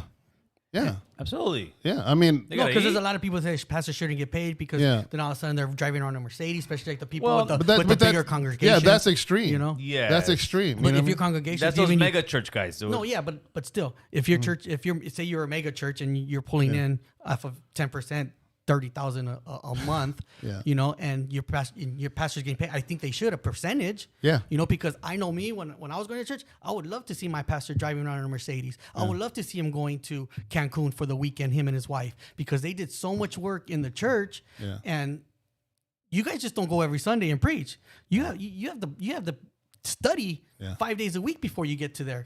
You know, I mean, Gil, how when you do a live, I know you study. Oh yes, of course. All this stuff takes hours. I should pay you. Yes, every day. You know. Yeah. But see, here's the thing though. I think a church. But if I say that, I sound biased. Yeah, but you know, Pastor Rocha, tell everybody they need to give American Cholo 10%. And I said it. You know? Yeah, but me being a part of a congregation, I would have loved to see my pastor get paid. Yeah. Because he should be driving a nice car. He should be going on trips. He should be going there. You know, that's just my opinion. Yeah. I think just the mega churches have, and at the end, it's people that want to give them their money, right? It really is. But some of the mega churches, I'm talking about these guys who have 40,000 in the stands or something. I think a lot of those guys, they're well, like Lakewood. I mean, I personally have an issue with a lot of mega churches because I think ultimately it's hoarding for your own ego. You're hoarding people. And people watch that show Hoarders because they just want to collect stuff. Yeah. I think a lot of the mega churches, they just want to hoard people. They want to hoard their money is what they want. You know, well, that too. But how do they hoard them if people are coming on their own? Because I mean, you can't fill. Yeah, but when you're saying can't fill up a stadium, when you're saying call 1-800, we'll give you God's water for $39.99. It's like, or we'll give you God's baño for this will make you rich. Like or Benny they're Hinn's jacket. taking advantage of them. Yeah, they're taking advantage. I would love to have Benny Hinn's jacket. You know, you wouldn't have jumped me that day. You know, well, I think like this, right? To answer your question is a lot of times when you're hoarding people, there are people with gifts that should be out there preaching themselves, evangelizing themselves. Doing things I see what you mean now. Instead, they're just filling up your chairs and filling up the pockets of the church. You know what I mean? And like I personally have this. I don't want a big mega church. I never want a mega church. As a matter of fact, I tell people I'm not here to build a mega church. I'm here to build mega Christians. Yeah. I'm here to just build people up. You know, and our church building has 120 seats. I want to be able to know your kids' names. I want to go to your kids' birthday parties. I want to make it personal. I want to be involved in your life. And if there's 1,000 people here, I can't do that. You know, do I believe that would I love to have a house of rest in the neighboring cities? Yeah, I would. Now, talk to me about what is the house of rest? Is that your church? That's the name of the church, House of Rest. House of Rest. Now, it's just one church? Yeah, it's in in Modesto, but we're starting to raise up other places in Phoenix, in Houston. I saw somebody in the comment section ask for the address or where that place exactly is. Where is it? It's in Modesto. I know, but it's physical address. Oh, 1231 7th Street. Okay, and how many people you got going there on Sundays right now? It fills at 120. We probably have about that many members, but I think every given Sunday is about 90 people. Okay, that's dope. Yeah. And How does it feel after doing a Sunday, what's it, mass? Is that what you guys call it? A service. A service, yeah. The Catholic Church is so It's boring. mass, yeah. That's mass. I'm sorry, Catholics, but that is so boring, dude. It's like the same thing over. We read the same thing. You guys service, how do you feel, or how do you get ready to do a service? How do I get ready? Yeah, do you sit in the mirror and go, dun, dun, dun, dun, dun, dun? I mean, there's got to be a ritual you're doing. Yeah. Or you're just so used to it, right? I think that it usually our Saturday nights are me writing the sermon, and writing a sermon as the years go. My sermons are shorter and shorter on paper. Mm-hmm. They're just bullet points, and I'm just in prayer and I'm just asking God. I literally ask God, what do you want me to share here? What do you want me to say? And if I fill it up with a bunch of notes, I feel like I get in God's way on Sunday morning. Mm-hmm. So what I do is I'm like, okay, I'm gonna have these 6 bullet points, and I'm gonna take about 40 minutes to do this. And God, you need to give me the words to share what to say here. So a lot of times I'll say stuff up there that somebody would say, well, he's freestyling it. I'm like, no, I'm not freestyling. I'm just literally saying what God is telling me to say. What you feel. Mm-hmm. And the thing is that I get confirmation when I just see the change. I see the growth. I see people come in. I had an atheist come like last month. Mm-hmm. He came and saw, and he sat there on Sunday, and he's like, just real quiet. The next Sunday, he came up and gave his life to the Lord. That's right. That's right. But he says this. He goes, man, I didn't realize that Christianity could be this. Mm-hmm. He goes, because everything I see is a bunch of hypocrisy. He goes, there's something different here. And he gave his life to the Lord, and I'm just like, man, that's what this is about. Mm-hmm. People changing their lives, and it's just a beautiful thing. Absolutely. Now, I want to talk about your friend who's a snitch. That's people get upset when I say. Why do people get upset that snitch and you call them snitches? Can you answer me that? I want you to answer me that, Pastor Rocha. Why do people that snitch and you call them a snitch they get upset? I don't know why. No. I don't know why. Why is that? I don't know. I had to say that, right? I tell you what though, I made peace in my heart with him because a lot of reasons. If he wouldn't have done that. Did I lose a lot? Yeah. My main thing that I lost was time with my children. Yes. And I will never get that back. Yes, sir. Never get that back. You know what I mean? And that's just my biggest regret. But is that his fault? Well, is that my fault? Yeah, it's a little bit of both. But you know what I mean? Ultimately, it was my fault. Ultimately, yes, it was. The choices I made. But so since you made peace with them, or you made peace with yourself with them. No, I made peace with myself with them. Yeah, because you ain't going to invite them to your house anymore. No. Okay, but if you see him walking down Modesto by your church, you have every right to say, dude, use a snitch, right? Or do you not? Or do you invite him into the church? No, if you see him walking by your church, you got every right to sit there, use a snitch. It's funny, God has a sense of humor. He's gonna, watch, next week he's going to walk by the front of the church. He's like, damn it, Gil, boo-boo. Yeah. I made peace with it in this sense, as I realized that if he hadn't have done that, I wouldn't have been where I was. I wouldn't have changed my life. Mm-hmm. I probably would be dead because the way my life was spiraling and going, I probably would have been dead or gotten a worse charge. You know what I mean? Just the craziness. And but by him doing that, it made me hit my brakes. And I wouldn't be where I am. I wouldn't have the wife I have today if it wasn't for everything I went through. So thanks to snitches. Yeah. That's a good shirt, huh? Yeah, right? Thanks to snitches. Now, have you seen him since? Have you heard anything from him? No. He's had to have seen these interviews from you. Yeah, for sure. Yeah. For sure. The worst part of it was this, man, is it's kind of weird, right? To say I can respect somebody that does that. Yeah. If he's caught up and he's like facing life and they tell him to do that and he does it. I get it. Mm-hmm. But I was the 7th person he did it to, and he got paid for it. Oh, jeez. Oh, jeez. So that's like a whole different level. Yeah. But that's... Yeah. Now, did you forgive him because of your faith, or did you forgive him because of your own heart? Well, I mean, my own heart or did you forgive him? Is the heart of God. No, I do forgive him. Mm-hmm. I do. I really do. I don't think I'd invite him into my house. You know what I mean? Yeah, there's got to be some kind of animosity. Yeah, you know what I mean? I think I would, if anything, there's hurt. Mm-hmm. There's hurt because... Because we're friends. Yeah, I'm like, I knew your dad. I knew your kids. I knew your wife. You knew my dad. You know, how could you do... Out of all the people, you're getting paid to do this, and you choose me to do it That was for money he did it for? Yeah. Oh, wow. Dude, that's your Judas right there, man. That's your Judas. That's your Judas. Yeah. Jesus turned his back on him too. But that happens more than not. Even in that case that you were wrapped up in, a lot of people turned and I don't know. right? Yeah, we know. We just want to say it. Yeah. Hey, Chris, put up that phone number up there. And then somebody asked, "What is your take on the Catholic Church?" My take on the Catholic Church. Are these your enemigos, or are you guys good? Catholic people, I love them. Okay. The Catholic Church is an establishment. I don't agree. I don't agree with even just the whole history and how it came about and what they did basically hijack Christianity is the way I believe it. I think the Catholic Church itself, it just means universal, which is just the church. But once Rome took over and called it the Roman Catholic Church, it became a government church. That's where I have an issue because I feel like it hijacked Christianity. But I know a lot of Catholic people, you know what I mean? And then they'll ask me, do you think I'm going to hell? I'm like, do you believe in Jesus? Yeah. That's what it comes down to. I believe that when in the kingdom of God, when I'm there, I'm going to see Catholic people. I'm going to see Pentecostal people. I'm going to see... You see Muslims? No. No. No Muslims? No. Unless they believe in Jesus. The Bible says, I'm the way, the truth, and the life. No one could come to the Father except through me. Yeah, so let's go back to Catholics with that. Yeah. Catholics pray to saints and the Virgin Mary. Yeah, they do. So how would you get to heaven by praying to the Virgin Mary and Catholics if Jesus says come through him? Yeah, that's when I'm glad I'm not God. Yeah, right. You know what I mean? Because honestly, I have met a lot of Catholics that say, you know what, I'm Catholic, and I know my church prays, but I pray to Jesus. You know what I mean? So this is what I tell every Catholic. I tell them, because they're like, man, don't try to convert me. I said, I'm not trying to convert you. Yeah. I said, I would say is read the Bible you have. Read the Bible you have.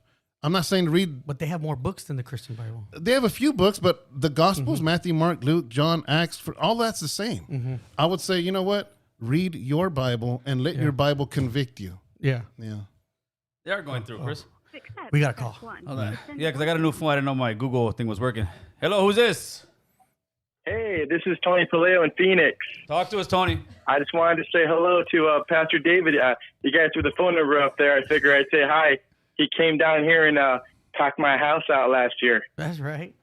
Do you remember this guy? That's all. Yeah, he actually runs our House of Rest in Phoenix. Okay. Yeah. He started as a house church, but it's growing now. He's just like 20 people now. I tell you, man. I called him and I'm like, hey, man, I want to start a church in Phoenix just like you guys' church. And next thing you know, he's in my backyard and the whole yard's packed. We're like really? There are people from New Mexico and just Colorado, it's all over the Southwest. And I was like, wow, man. And I'm trying to get him back over here. But yeah, I just wanted to thank him online for believing in us. We've been to a lot of churches and we know how we've seen the some of the religion in churches that people are turned off by. And I think we lost him. Oh, we lost you. My wife and I have been, I'm an ex-con. Oh, we're losing him. We got another one, Chris. We got another one. Sorry, boss. Reception in Phoenix ain't working too well. Hello. Who's this? Victor, go ahead. Tucson, Victor, you got Arizona love in the house. Yeah. Talk to us, Victor. We got Pastor Rocha. Yeah, I'm not originally from Tucson, from LA. I just called to say shout out to David Rocha. That's right. Thank you, man. Thank you. He's doing God's work. Hey, if we're focused on people's past, we're never going to get nowhere. Well, absolutely, brother. If we're focused on people's past, we're never going to get nowhere. I mean, Pastor Rocha, that's who he is because of what he went through. And he's there to reach people like me. I was raised in Pico Union. You know what I mean? I was raised in the 90s, like MacArthur Park. I'm Salvadorian. I can relate to this brother. That's so right. he's there to reach people like me. You know what I'm saying? Right. He might not be able to reach other people, but God's using him to reach people like me. I got saved through Victory Outreach in 2010. People have a whole bunch of negativity about Victory Outreach. I get it. What happened? We got bad connections today, Chris. We got bad connections. Arizona needs to bump up their Wi-Fi, carnal. Hey, sorry, brother. We lost you. Yeah. All right, who we got in the house? Awesome. Gary, what say you? And I'm through. Not much. Just right here. Just want to say shout out to Pastor David and keep serving the Lord, and being a role model and an example for us. Thank you. I appreciate that. All right, that's it. Thank you. God bless. Thank you. God bless. They're coming in.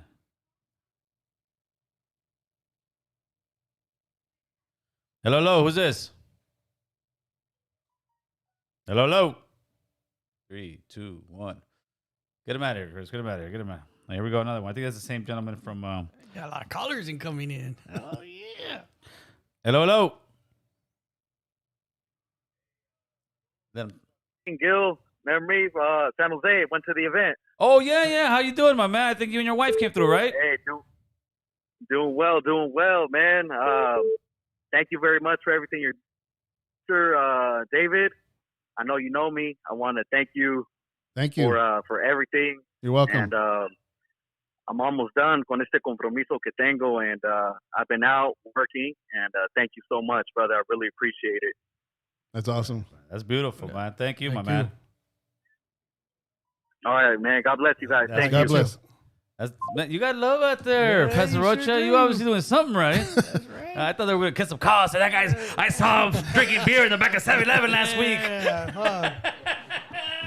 Oh, man. You're literally out there changing lives now. How many years have you been out there preaching? When did you get out? I got in 2010. Started the church in 2011. So it's 11, 12 years I've been pastoring. Okay. Them through? Hello. You're here with Pastor Rocha. Yes. Hi. I'm calling from Modesto. My name's Karina, and I just want to give a shout out to our pastor Rocha, and also I wanted to thank you for having him on your show. Our pleasure. We've been to a lot of churches, and none of them have been like Pastor David's church. They all ask, for money, and they tell us that we're going to be cursed if we don't give them money, and they just never made us feel like we were a part of anything. And at this church, they make us feel like family. That's beautiful. And I love it. Give Pastor David a fat shout out for getting on your show and for you having him on the show. He's an awesome pastor. He's very humble.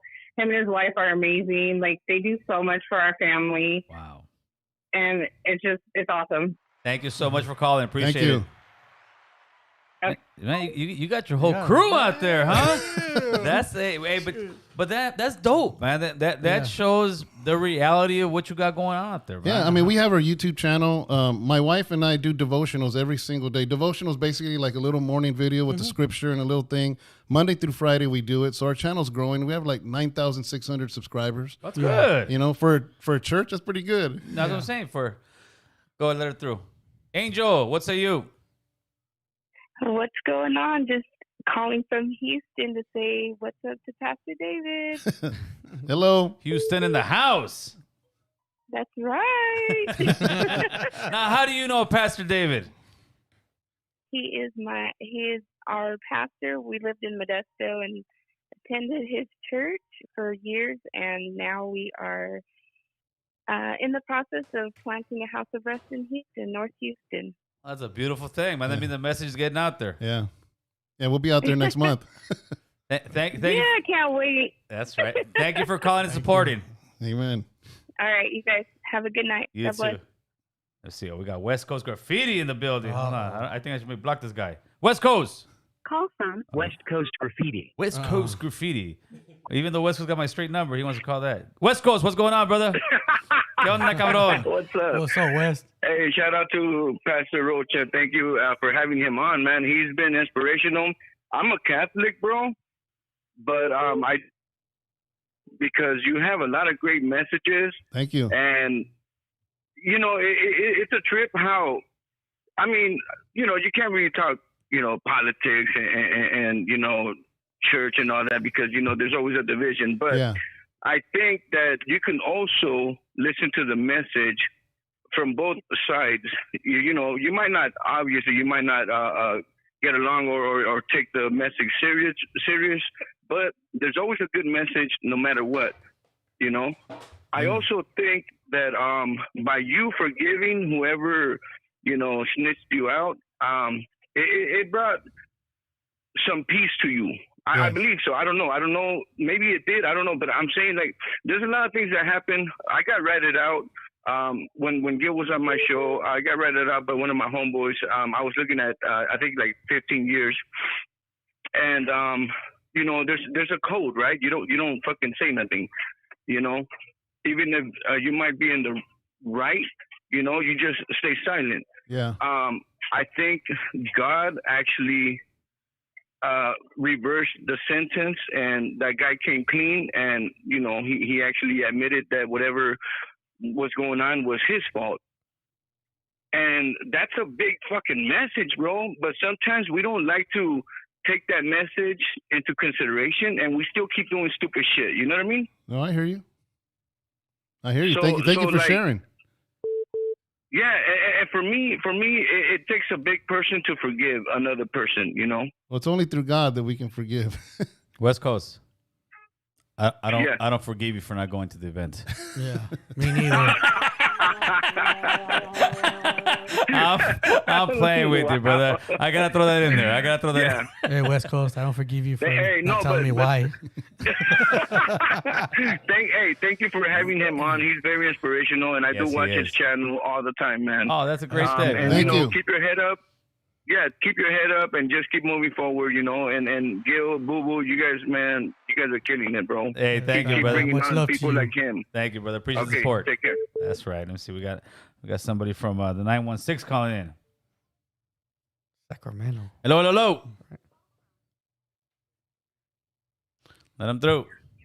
Solis, what's good? Hello, this is Jose Solis, and I just wanted to give a shout out to my Pastor David and Sister Sharon. That's right. How you doing? We love you guys. Love you too, brother. And we thank you for sharing the God's word. It's been building me up little by little.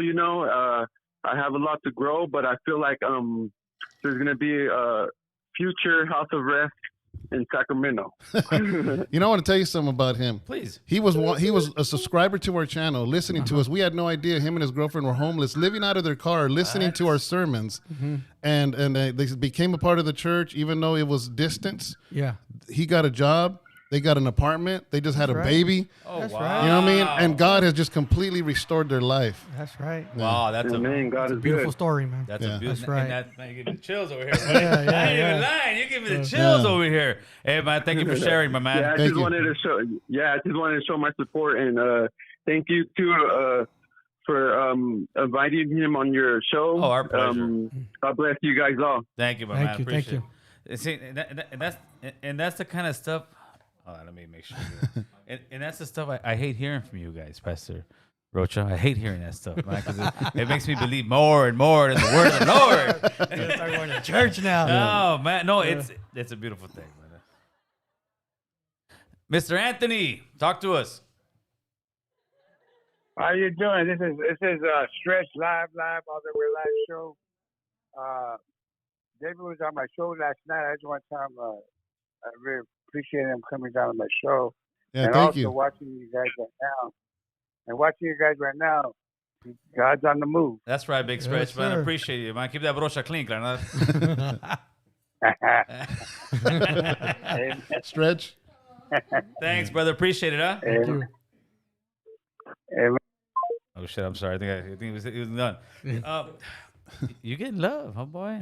I was waiting for somebody to cuss me out. Yeah, I'm waiting for a troll to come in. He's not a pastor. He's say, Lucifer. That vato ain't about the business right now.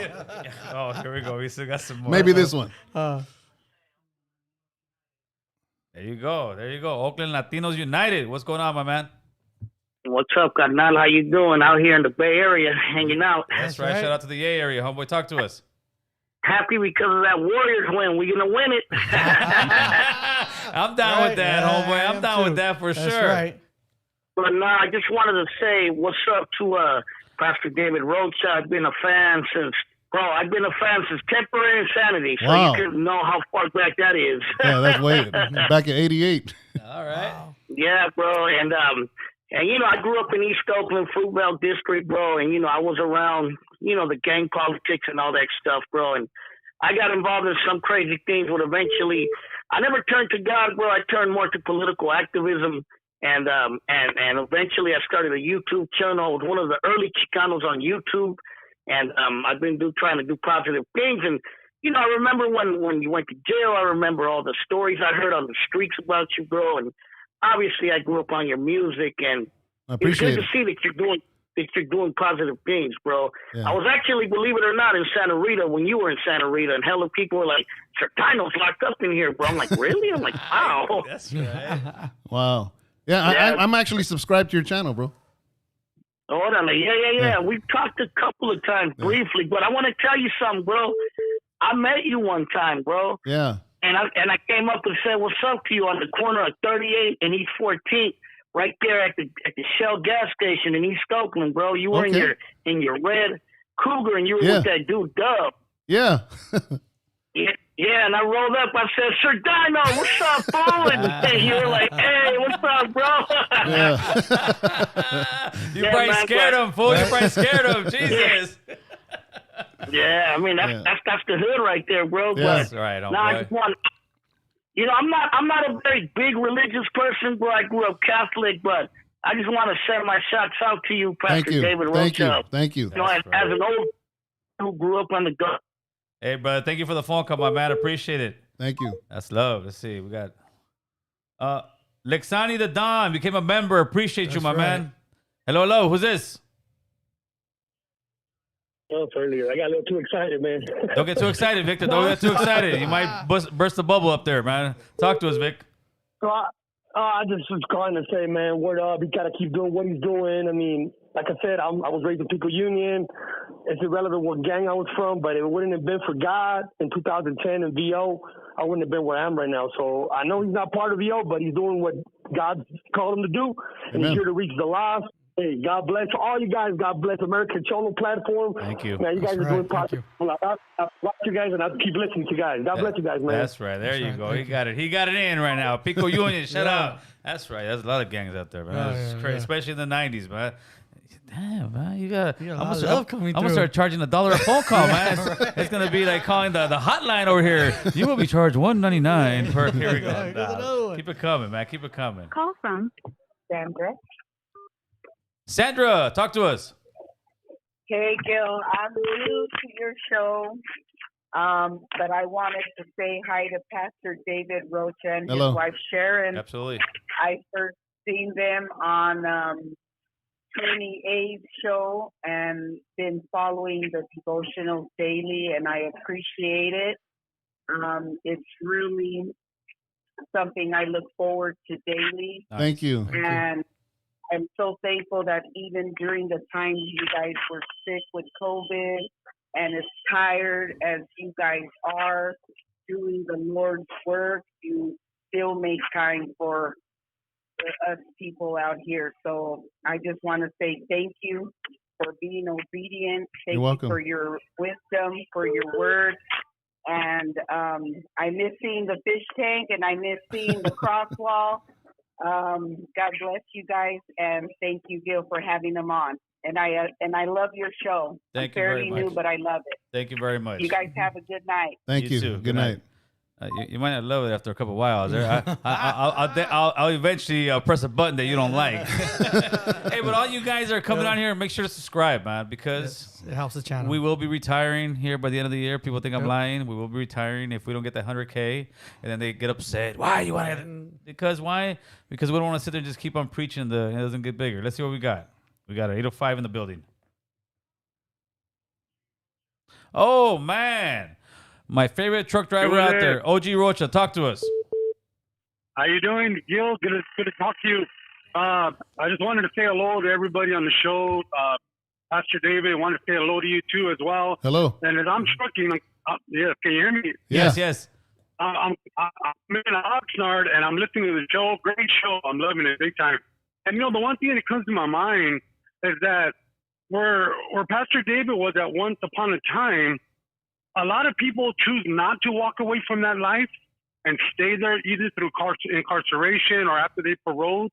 So it's so good to see him, even though where he was at that time in life, to make the choice, to make a change, to walk away and to serve God. Because he didn't have to. It was all a choice. Yes. And I really appreciate that he's done that, because where you're at on the lineup, whether you're on the lower end or on the higher end, it's possible. You can make that change as long as you make that choice. Absolutely. So I just had to call in and share that. I'm in my truck. That's what's up. That's what's up. I'm loving it. Right on to you guys. Right. Good to hear y'all, and Pastor David, much respect. Thank you. Thank you. That's the man right there. I'm gonna have him on here pretty soon. He's dope. And they said have a Pastor Rocha pray for the 100K. Hey, Marvelous Martin, $20 super chat. He said take Pastor Rocha, get some King Taco. Now we got some. What do you call it? The chicharron. The yucaron. Yucaron. We got some yuca chicharron. Now they're coming in more. Here we go. Let's keep it going. Call from Diana. Hello. You're here with Pastor Rocha. Talk to us. Thank you. Hi. Hello. Don't be shy. Talk to us. Talk to us. Don't be shy. Okay, I just want to say a shout out to Pastor David. We're one of the members, Diana and Johnny. And, our pastor. Hello? Yes, we can hear you. You got to turn the TV off or whatever you got in the background. This is like the radio when you call. Okay. I just want to put a shout out to my pastor, David. We're members, Diana and Johnny, and just want to say thank you to him and Sharon. When we had COVID, they brought COVID medicine to all of us. People that a lot of our members that got COVID, they were bringing COVID medicine to all of us. That's right. And they just showed their love by doing that, you know, and they're beautiful people. And he's such a good pastor, and we just love them. That's right, bud. Thank you so much for sharing that. Let's see what they got. I kind of stuttered through that. No, that was perfect. That was beautiful. Thank you so much for sharing that, huh? Thank you, sis. I thought you were bringing COVID to your congregation. yeah. That's what it sounded like. We got to do that. We got to pay some people like $5 a phone call to call in and say, American Cholo, you help us out over here. Right? No, man, they keep coming. They keep coming. The number one mandilon. I haven't heard from you in a while. How you been? Hey, good, man. Finally, I got through. I put gave the kids a bath. I'm taking out the trash right now. That's the number one mandilon. I haven't heard from him. He's been washing dishes for like 2 months. Yeah, no, dude. I had a call, man. But, I grew up, I'm going Sir Dino, back in the days. I'm from the 559. Okay. And, all you heard is Sir Dino. And when I remember I was never a gangbanger y todo eso, but, like affiliated, just a hang around. But what saved my ass was joining the military. I think I told you before. And if not, I would have gone that way. But yeah, I remember freaking, when that GUN dropped y todo eso. And then now, like what he's doing, man, that's fucking. I'm dispense on my language. That's one Hail Mary. That's awesome. Yeah. And I'm right here, that's good, dude. And I've been contemplating because I'm going through some shit. Like I'm maybe 40 minutes from Modesto, from the House of Rest Church. The House of Rest, and I keep telling my girl, I'm like, let's go, and but she's like your basic, garacha, green, white girl. Like, no, wasn't he a gangbanger? I'm like, oh yeah, And I tell him like, dude, like, and yeah, like I remember the whole, that whole, every single song, yeah, it was bad. It was that CD fucking influenced a lot of, people for the bad, but now look what he's doing. That's what. That's right. Pastor. Yeah, man. I'm glad you came on here with the American Cholo for real. Yeah, I'm glad too. Hey, thanks for calling, Mandilon. Thank you. Hey. Yes. Hey, what's your Instagram, Pastor? House of Rest. House of Rest? Yeah, just just House of Rest. Yeah. Yeah, but thank you. I'm gonna get this other phone call, huh? This gentleman's been trying to call him for a minute. Hello. There he is. Is this the one and the only Alfonso? What's up, big brother Gil, man? I'm watching this at home, trying to not bounce off the walls over there. Big Nitro is in the building. What's going on, Nitro? Mr. Talk to Nitro's us. in the building, man. I just want to tell you guys, look, man, big brother, you know I'm a fan of American Cholo, man. That's You're right. a boo, you're doing your thing. I'm a supporter of the Kelly Max movement. That's right. But I want to give a shout out to my Pastor David. And I want to tell you something, man. I know a lot of times Pastor David doesn't like to toot his horn, but I'm going to toot it for him. That's right. You're sitting in front of one of the most talented persons you probably have ever sat in front of, man. I don't say that freely, man. This man is a director, a movie film guy, a book writer, a songwriter. This guy's a man of God. This is a man of many titles. Him and Paul from LA Times, Mr. Tony A. We got so much talent in the camp. And true revolution starts, man, when church, people like you, American Cholo, people like Tony A., we get together, man, and we bring the greater good. If people don't want to go all the way with God, we'll bring it together all the way for the raza, man. As far as they want to go, we're trying to better this for everybody, man, because for the sake of the people. My pastor, that book that you have in front of there, it's called God's Fingerprints. But you know what I see in this interview? I see God's fingerprints all over this thing. And I want to let everybody know, Pastor David wrote my book. I could have never did that book without him. He's an amazing writer. This man has movies and books on deck. Like this guy, Pastor David is such an amazing guy, man. You don't understand, big brother. You got him blushing over here. You got him blushing, Alfonso. Hey, big boo-boo. También tú, boo-boo. Good job on the questions, man. You were interacting. That's awesome to see. You know, you got really involved. People are watching, man, and I just want to say, man, que gloria a Dios, man. I'm so proud of you. Happy that I'm able to communicate with people like you guys. I'm such a lucky person to know Cholo, to know Boo Boo, and to have a pastor like Pastor David, man. Much love. Keep doing what you're doing, man, and let's do this, man. Okay, have a good evening, guys. Gracias, brother. Appreciate you. Good night. That's beautiful, man. Hold on. We're going to stay on the phone calls for a little. I got a couple questions for you right now. Now, when Mandilon called in, the number one Mandilon, he said something, and that hit me a little bit. How long did it take for you, because it had to have bugged you, to get over all of the negative stuff you did with your rap career? I think it still affects me. It's getting less and less. Okay. And I think as time goes by, I'm flipping it and using it. Like, for instance, if I was just a pastor, I wouldn't be here right now on the show. It was because of the stuff that I did before, and I realized that. So I used that as a way to open doors so I can share what I'm doing now, you know? But in the past, man, I mean, the coast isn't clear. I mean, someday I could, you know, we don't know. Someday I could be at a gas station and somebody, because of the repercussions of that record. Yeah. And that's going to be my last day. Then you just go home. That's the reality of it. You know what I mean? So the reality is I still got to be on point. I still got to be, you know, if I sit in a restaurant, I still got to put my back and I'm watching that front door. You know what I mean? It's still a reality that I don't think that'll ever go away, because of a lot of that stuff in that music. People are still listening to it. It's still influencing. And obviously, there's so much hate in that music. And you can't even put a stop to it. I can't put a stop to it. So, I mean, to this, it could still be the end of me. You know what I mean? That's just the reality of it. That's right. Isaiah, you still on the line? Here. You go ahead, my man. Talk to us. Hey, what's happening? I just wanted to say, hey, Gil, why are you picking on Boo Boo? Is it because he's a Raider fan? Hey, come on, oh boy, that's Probation Nation, carnal. That's not even Probation Nation, it's Parole Nation now, carnal. Now you guys stepped it up a little bit. Later, fool. I just wanted to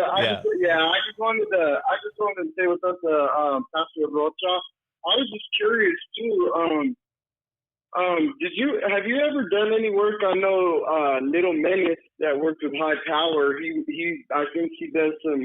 He's a pastor now too. I was just curious. Wondering if you ever. That's not High Power. Yeah, I don't know who that is, but if he's doing something for the Lord, I'd like to know who he is. Okay, yeah, I think it's a good thing to see, people, like Chicanos specifically that come from that lifestyle and stuff like that are, doing better for everyone. Yeah, I agree. I grew up in a apostolic church. I haven't been for a while. My mom's always telling me to go back, but it's just good. It's just good to see. It's just good to see you doing good.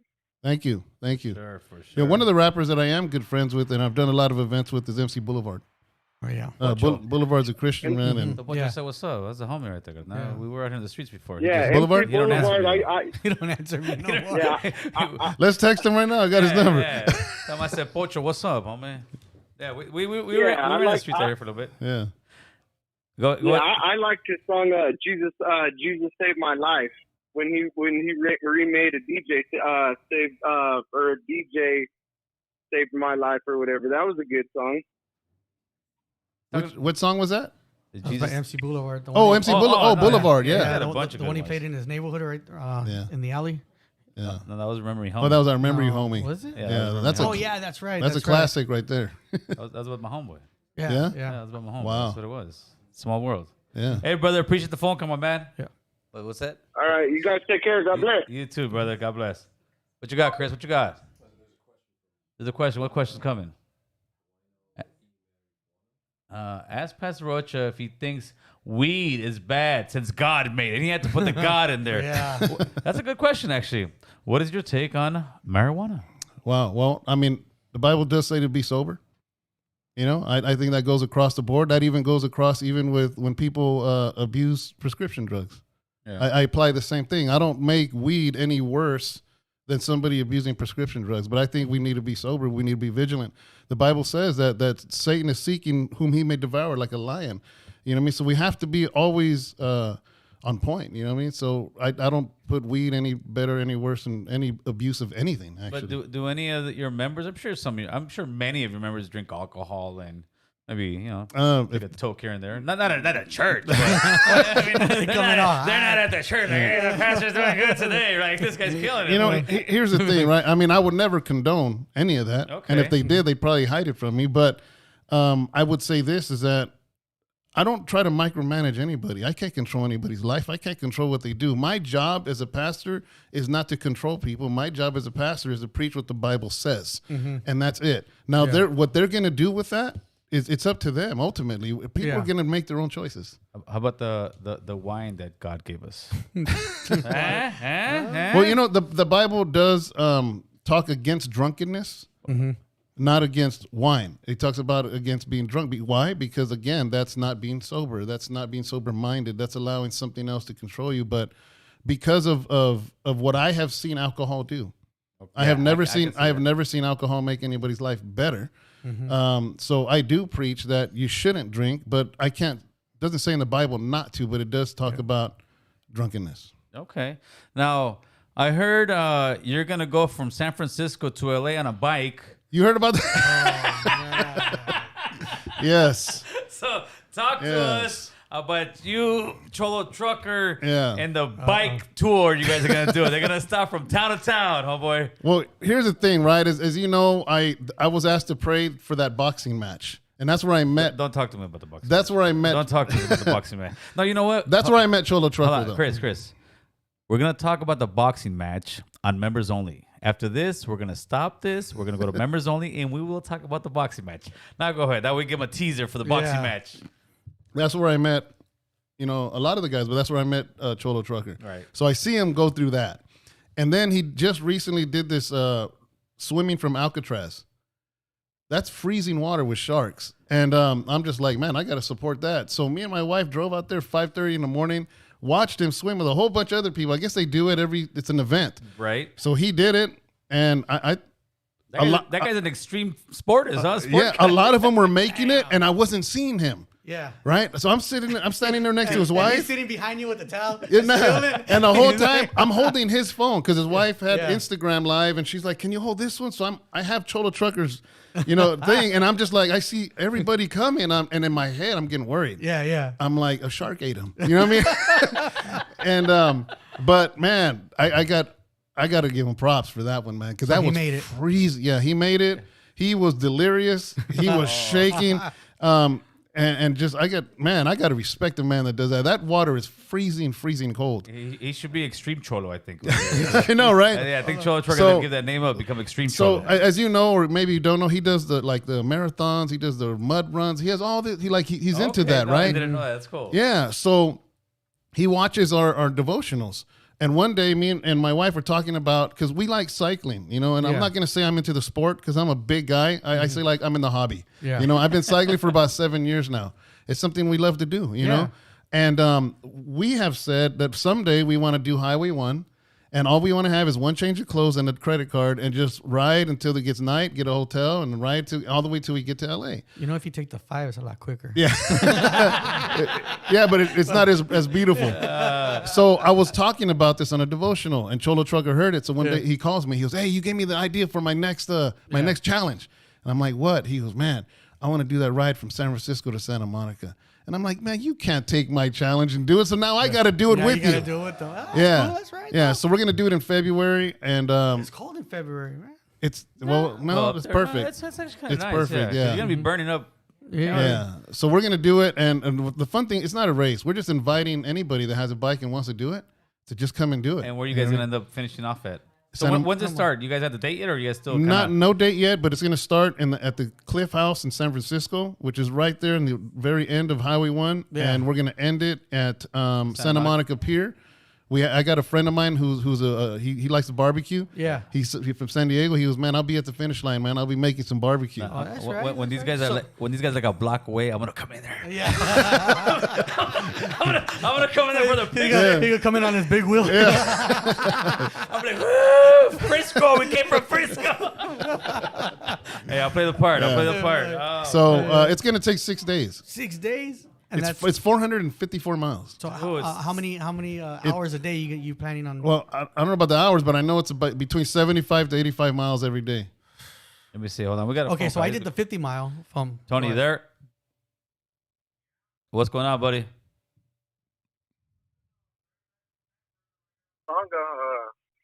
Picked up some stuff.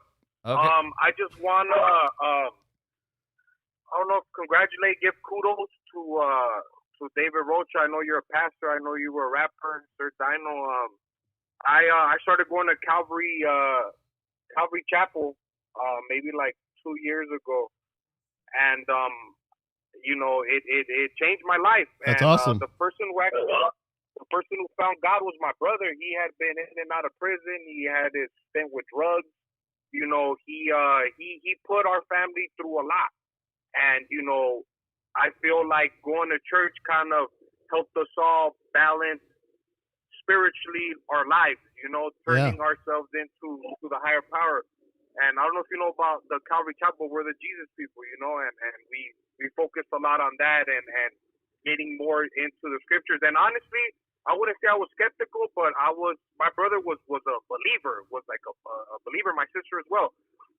And at first I was a bit skeptical, but once I saw how it's crazy how faith is. You don't see it, but it's like faith is like wind going through a tree. You don't see the wind, but you see the effect it has on the tree.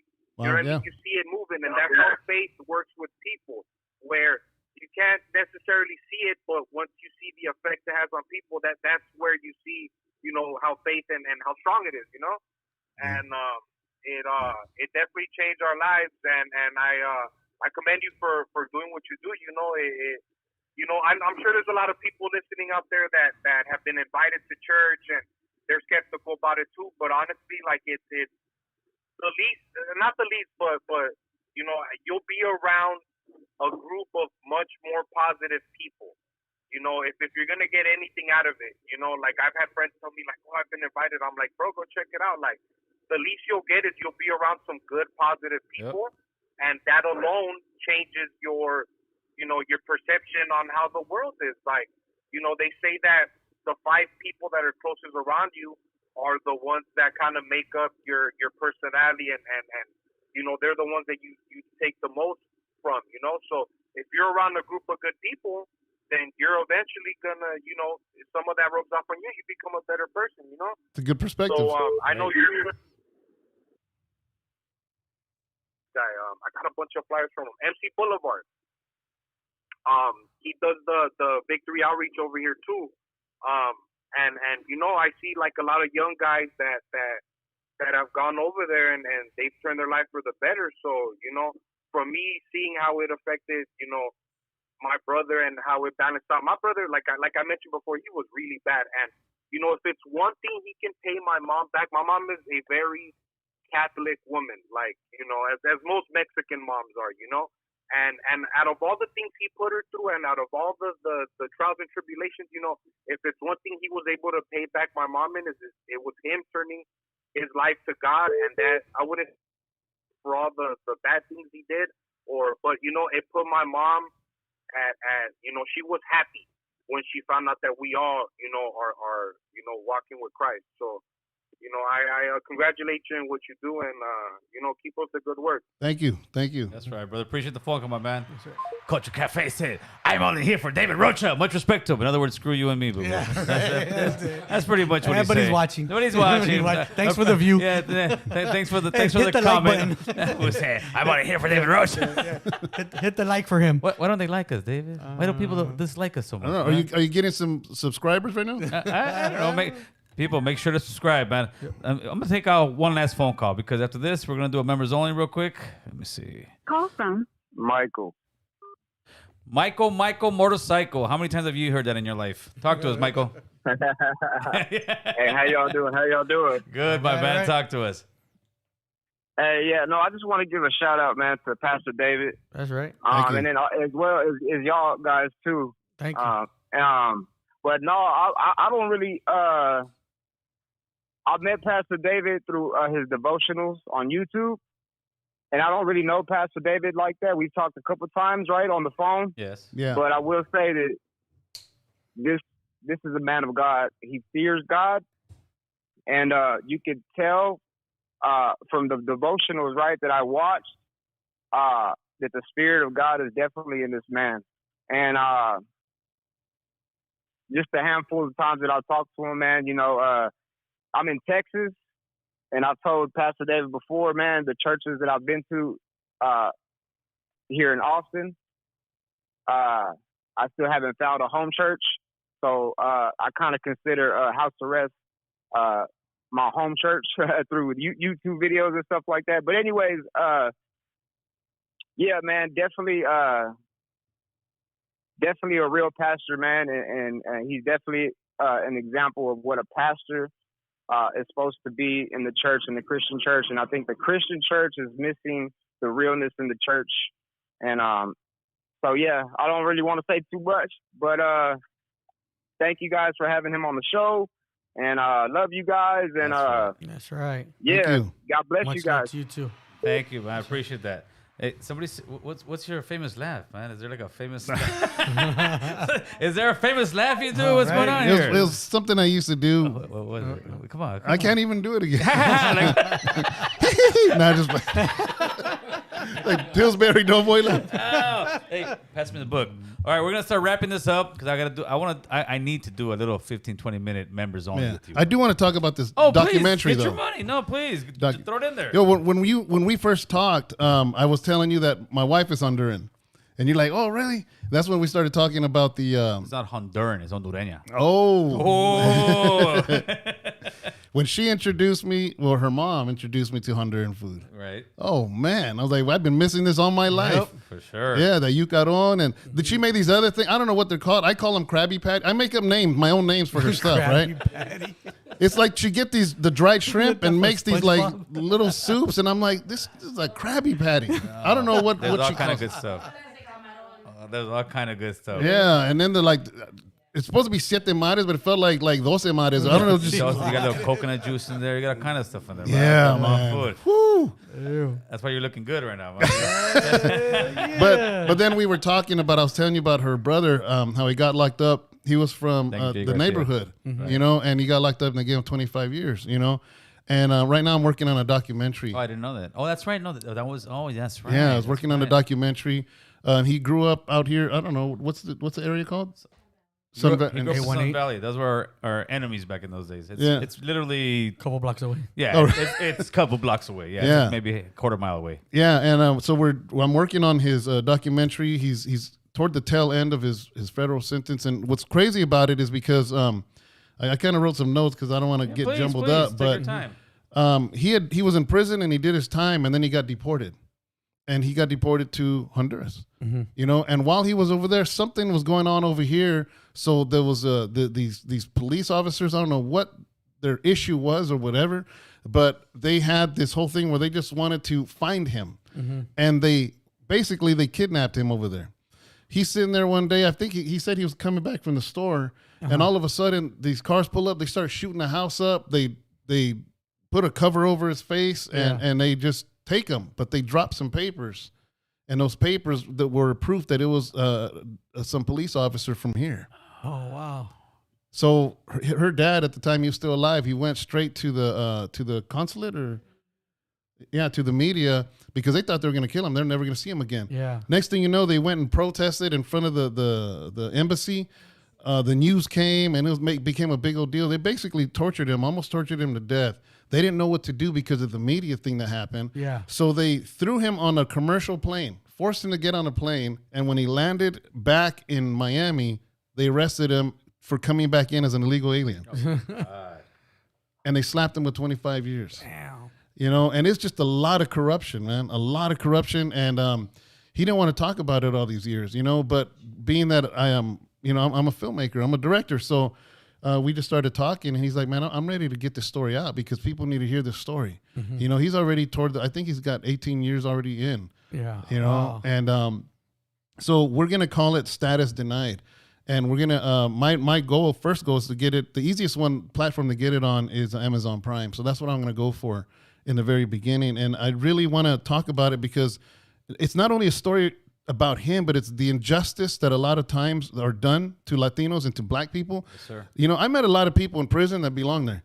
I met a lot of people in prison that have release dates that they probably shouldn't have release dates, but I've also met a lot of good people in there, and people that have been railroaded, and people that have been set up, and people that have been framed, you know what I mean? And just talking to him and knowing this situation and the story, I'm like, you know what?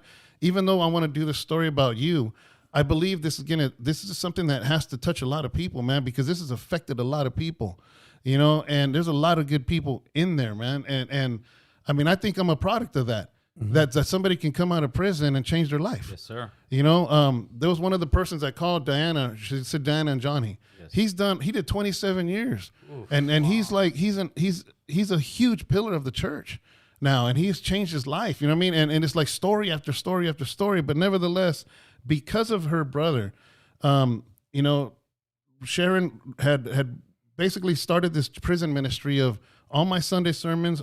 We get them transcribed. We have somebody that transcribes them, and we send it to him, and he started sharing them with other people. So we started this prison ministry where we got prison. How many inmates we have now? Yeah. Over 100. That we, every Sunday that I preach, we have a sister that transcribes them, and then we send it to them free, you know, That's because amazing. And especially the reason why is because during COVID they quit any chapel, any church, any volunteer. Yeah. Nothing was happening. Yeah.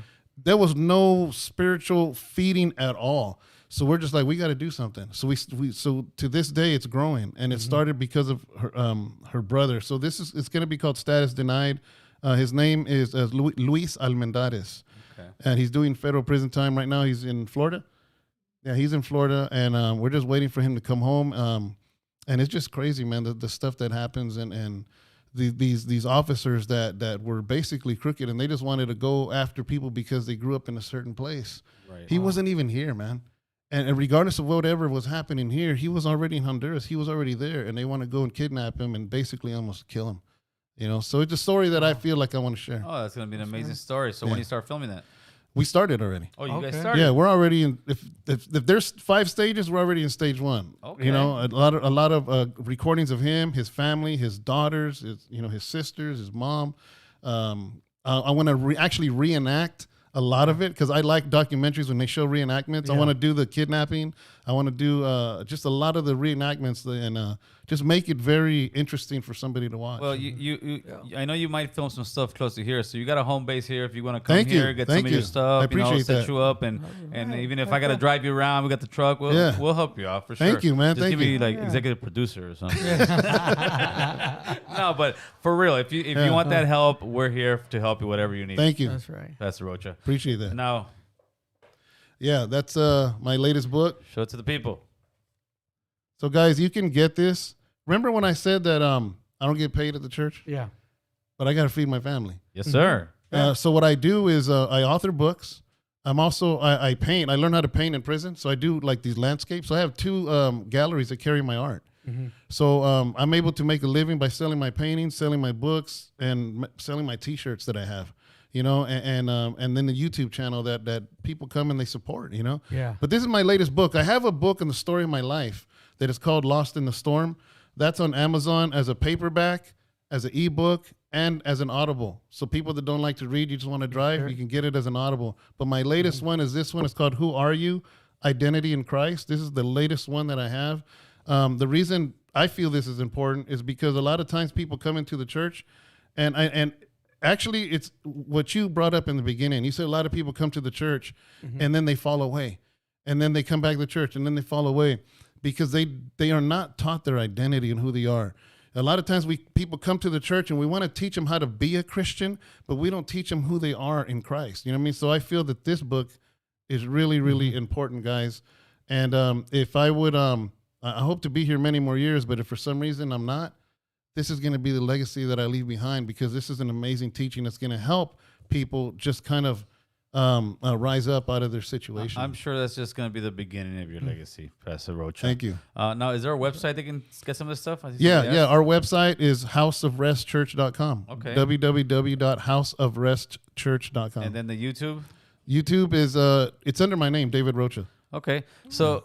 You got any questions right now? So I want 100,000 subscribers or I'm going to quit. If not, he's tapping out at the end of the year. Why you begging? Why you begging? Actually, I'm at 9,600, so I'm trying to hit 10. Man. I'm trying to hit that 10. See, people get pissed off like, Gil, really? I'm trying to hit 10. You're over here trying to listen. Trying to get 100. That's what we do, man. But I want to just hold on. What? Oh, yeah. Another thing that we have is that we have a Bible school that we go. The Bible college I went to that was gracious enough to let me take their courses while I was incarcerated. I ended up getting my associate's degree in biblical studies and my bachelor's degree in ministry, which a lot of times, a lot of guys come out of prison as professional, card players. Yeah. I was actually trying to educate myself because I refused to let them take my life away. So I said, you know what? These people aren't going to take my life. I'm going to get educated. So that's the one thing that I did. And that school is gracious enough now to allow us at House of Rest to become a satellite and affiliate school, but at half the price. Right on. So I'm getting a lot of people that want to know more, want to study, and that's also on the website too. Well, I want to thank you I want to thank you and your wife for coming on, man. Especially thank you for the gift. That was beautiful. Appreciate that. This was a great podcast, man. It was more than a podcast. It was very inspirational. It felt good. It felt right. Yeah. And you've always been a guy who's very forgiving, who can do stuff that we don't do, and that's what we're going to talk about after this. But I'm going to give you the last word. Look in the camera and give your shout-outs. Let them know what you got to say. I just want to thank every single person. On the phone calls, I was expecting negativity, but I just want to say that I appreciate you guys. I try to do everything I do with all of my heart, all of my soul, with everything. And I don't believe in preaching something that I don't live. I always want my walk to be louder than my talk, and I just appreciate every single one of you that spent the time here. And make sure you subscribe to Gil because I don't want the channel to stop. He has to hit the 100,000. With that being said, Chris, Fade to Black.